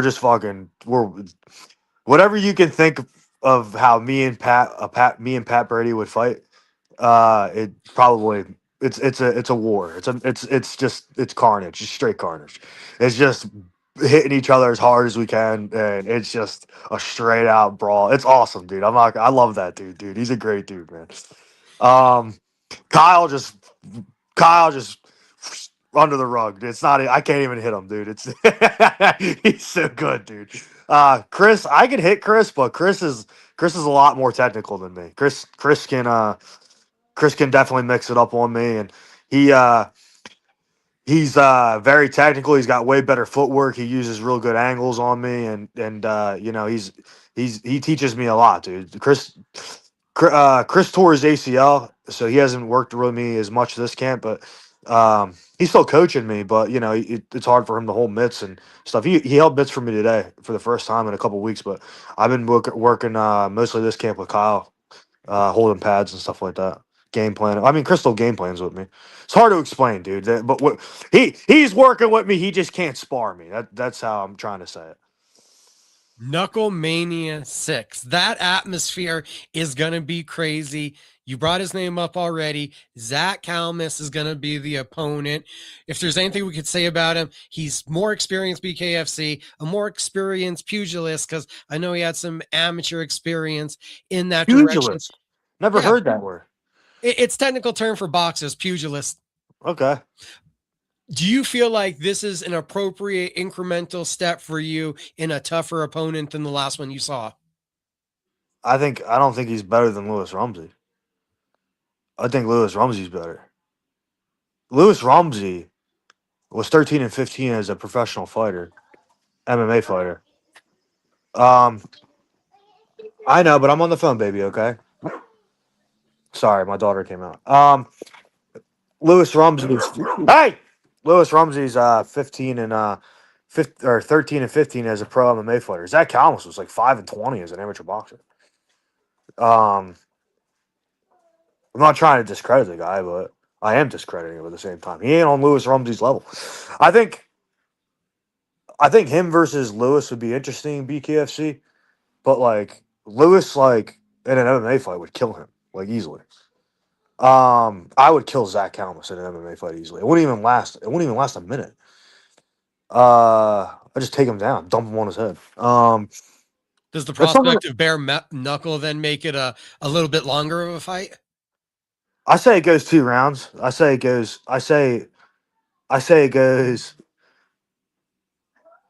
3 minutes. So that's a round and a half. I say it goes 3 minutes. I think he's gonna walk into a buzzsaw, dude. I don't think a lot of people realize how good I actually am. The last 2 fights from Zach, we've seen him. His defense is blocking punches with his face. He kind of looks for guys to wear down from beating him up. I'm pretty sure that you feel there's a lot of advantages for you in this matchup. Yeah, I mean, he keeps his hands down. He doesn't. Well, you got to be careful. There's one thing he does that worries me. He blocks with his elbows. So I got. But you know what? I'm a pretty accurate striker, dude. I'm pretty. My first fight, I think I landed 77% of my strikes, and then my second fight, I landed like 80 something. So I looked it up the other day. I forget off the top of my head, but I mean, odds are it means I'm going to land a high percentage on this guy. Yeah, I think I'm way too fast for him too. I think I'm way too fast. I think he's slow as molasses. Hope maybe he surprises me. I want the best Zach Kalmus. Listen, he's the easiest fight. Like I said that in a different podcast. If you were listening to it, I said I want the easiest fight. Give me Zach Kalmus, and they gave me Zach Kalmus. But I'm really hoping for the best Zach Kalmus. But I don't think he's going to bring it. You also sent me a clip bringing up the lack of his front teeth and right away going with the meth mouth. Was that just the first thing that I guess jumped out with you from that less than toothy smile? Well, at the press conference, I don't know if you watched the press conference, but you know, I called him homeless. I said he was homeless. And then I explained that I'm going to clean up the homeless community. Listen, meth is a very big problem in the homeless community. and he's missing his teeth. I'm just trying to connect the dots. Okay. I think this guy's addicted to meth. I want to help this guy out. I'm going to knock his bottom teeth out. But, I don't know. I just think he's a meth mouth guy. And I think he's got meth mouth. And I just want to help this guy out. I'm trying to bless him, trying to give him some money in his pocket, trying to get him into rehab. And then, hey, maybe Zach Helms will turn things around. I thought you said you weren't getting political, but now you're trying to help with drug rehab and with the homeless population. It feels like you're flipping on me already. True politician. Yeah, dude. Maybe I am. Maybe I should run for mayor of Horsham, the 17th nicest place to live in America, by the way. Where I went to high school, where I'm originally from, by the way. 17th nicest, seventh voted by the community, 17th nicest place to live in America. Write that down. We can see the inspiration, the Chael Sutton, the overwhelming personality. Like, how much fun now is it getting to pursue what you're doing and what you're creating? I mean, it's a lot of fun. I mean, here's the thing, right? About talking trash, right? Me running my mouth, me hyping the fight, whatever you want to call it, right? Me and this guy, we're gonna fight anyway. What do I have to be nice about? What is there to be nice? I'm gonna punch him in the face. He's gonna punch me in the face. At the end of the day, we're not gonna be nice to each other. I hate the whole traditional like respect in the art thing. Like guys watch Eagles and the Phillies. I don't watch that crap. But like they watch like the Eagles, the Phillies, and all this stuff. And they're talking trash to the Dallas Cowboys. One second, brother. I gotta handle these kids real quick. I'm sorry, dude. No problem. I just don't want to interrupt your show. No, you're good. Well, we have a moment. Lex Ludlow joining us right now. BKFC, Knucklemania. We are going to be wrapping up here in a couple minutes. Incredibly entertaining interview we're having so far. Sorry about that. Zach Helmus. You're good, sir. I just wanted to make sure she was all right. They're watching. So they're watching their iPad right now, and they're not. One of my kids' iPads broke, so they got to share it, and they're fighting over it. Is what it is. Oh, And I sure, said, listen. I walked in there and I said, listen. Don't make me turn into the most hated man in combat sports on you guys. And then now I'm back. But what were we talking about? Talking about how much fun you're having. I got to know, are we going to put out for theme music? Is there any wrestlers theme music that you want to use for your entrance music? Like, how are we going to take this character to the next level and give you your own, moniker, your own theme? I think the theme music just always helps. So it's recognizable. It connects. So I do have my own theme music. It's not my own. I stole it from a movie. So my grandfather, he passed away in 2022, and it's not one of his favorite movies, but I do know he liked the movie, and he was always big into Western movies. And it's this man right here. His name's John Ludlow, and he was like my best friend in the world. And he passed away, and he went to all my fights before I stopped fighting, and it's just kind of my homage to him. So I walk out to the good, the bad, the ugly theme song. So that's the old. Everybody's definitely heard it. It's the old Western song that gets played when like two guys like stare each other down or whatever. Oh, and a solid meaning, a great reason to have that song. Oh yeah, I mean he was a big. He would have liked bare knuckle a lot. It was around when he passed away, but it wasn't really that big. He wasn't really that big until it's getting real big now. It's real big now, but he would definitely liked it a lot if he watched it. From someone that you said you had such a close relationship with, and we can hear how great of a father you are, being attentive. It's fine to get off the interview to check on it. Love to see that. What do you think was the most important lesson that you learned from that man? Man, you ask a lot of tough questions, brother. Trying to get the good scoops here. I'll tell you this about him. I'll tell you a story about him too. He boxed an orangutan. when he was 16 years old. So he was a great storyteller. He was probably the best storyteller I ever met in my life. Without getting emotional, I'll tell you the story. So he was 16 years old. Him and his friends went to the circus. And the reason I believe this story, by the way, is because he told it from the time I can remember to the time he died the same exact way, and it never changed. So him and his friends went to the circus. It was like, don't quote me on this. He's not here to tell us, but to remind me. But it was, I think it was like $10 to get to box a orangutan, and you win 50 or something like that. So his friends were like, "Come on, John, you could do it," because he boxed a lot, and he was apparently he was known for fighting. So he gets in the ring, he puts one glove on, and as he was sliding the next glove on, they rung the bell, and the orangutan ran at him and beat the crap out of him. He said he hit him with a 1-2, and then as he was going down, he said he ate like 4 or 5 more shots. And then it stood on top of him, and it was just breathing. He said it was the stinkiest thing he's ever smelled in his life. And what did he say about it? And then he said he went the next week to go again, and they actually put it down. It was like a week or two later, and they put it down because it bit somebody. Yeah, so he never got that rematch in there. So, but the thing that I learned about him the most, man, it's a great question. He was probably the hardest worker I ever met in my life. So he was an independent contractor for a tractor trailer. He drove his own tractor trailer, and if he didn't work, he didn't get paid.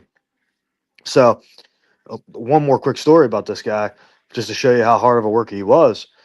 He was. I live 6 blocks away from him. I bought a house near him, and he was working on his house. This is when I was a kid. So he's working on his house. I think I was there. I kind of remember it. I think I was there. Don't quote me on that. But he was working on his house on the roof, and then he fell off the roof, and he broke his hip.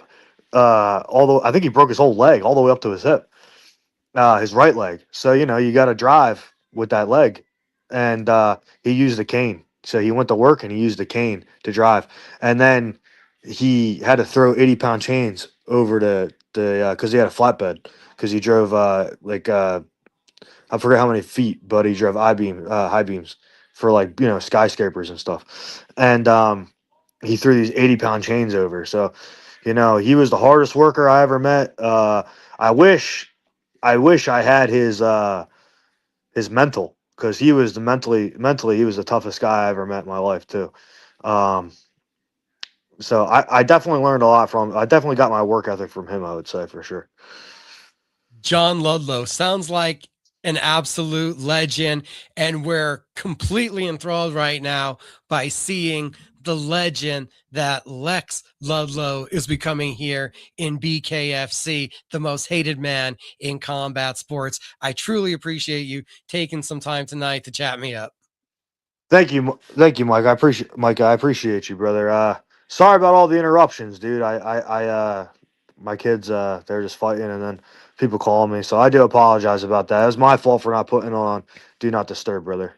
It's fine. It's authentic. It's life. It's the fun of going live. And it's nice to know that so many people are hitting you up for tickets. Be sure to do that, guys, if you're there in the local area, because you do not want to miss Knucklemania 6. For sure you don't, dude, because I'm going to put down Zach Calmus in 2 rounds, and we're going to send him. We're going to try to get him off the streets, but I have a feeling he's going to go back to the streets. And after that, I'm going to move on. I'm going to try to move on to Chris Camozzi, my friend. Going to 205, and you already have the target locked, or This fight is at 205. So me versus Calmus is officially at 205 pounds. I'm making my 205-pound debut. The money, the biggest name, is now going down to 205. And you want to know what's funny, dude? I don't ever see anybody ever calling me out. I don't, for as much trash as I talk, you think they would want to fight me? You know what I mean? Oh, because I see somebody like that. Well, oh man, I can make some money off that guy. Nah, dude, they don't want to. They don't want to. I guess maybe they see something. Maybe they see something that scares them. Maybe they're afraid that I might just talk too much trash and embarrass them. I don't know, dude. I'm just waiting for my first call, somebody to call me out. But it seems as if they don't want to. So I got to do the calling out. You know, I call Fedor a Russian piece of shit. I call Chris Camozzi a paper champion, a transitional champion, which I was right, by the way. He was a transitional champion. Call me Mystic Lex. We have the boss, Conor McGregor. We call him Mystic Conor, right? Call me Mystic Lex. I predict these things. I predict these things. He lost his title to a 45-year-old man. A 45-year-old man. Imagine what it would be like fighting a 32-year stud. 32-year-old stud. Studlow, they call me. Studlow. We got plenty of nicknames over here, Micah. We got nicknames for days, dude. We got, I'm not going to name all the nicknames. But I was just thinking we got Lex, the total predictor Ludlow, instead of the total package. Ooh, I like that, dude. I used to predict my amateur fights. There was a promoter, and I used to walk up to him right before my fight, and I'd be like, "Round one, he's done." And it happened a bunch. Well, not a bunch, twice. And I bumped into him not too long ago, the old promoter for XCC, and he was talking to me about that. It was kind of funny. My bad, dude. I could keep you on here all night long. It's all good. It was a pleasure talking to you. You have a good night. You too, brother. Lex Ludlow, I will be sure to have him on the show again. Thank you for the amazing interview, sir. It was great getting to catch up with Taylor Starling Vespi. Always appreciate Pat Holmes and everything he's helped me accomplish in this career, all the access he's given me before. One more time, shout out to Ray Viaza, the 11-second knockout. CageMinds.com is the website to get on over to. Everybody to check out what we're doing. Robbie Ray images for your next event or occasion. And it's Barber Gabe's Fades to look your best ahead of this holiday season. And while you're over there, get the Barbers R Us Beard Balm, this cherry scent. It's amazing. It works wonders, guys. I'm telling you. Cage Minds, Combat Sports News on Facebook and YouTube. Cage Minds _CSN across the rest of your social media. We'll be back next week. Who knows how long the show will run? Again, thank you everybody for watching, all of the guests, everything. I'm going to get out of here. Y'all have a good night.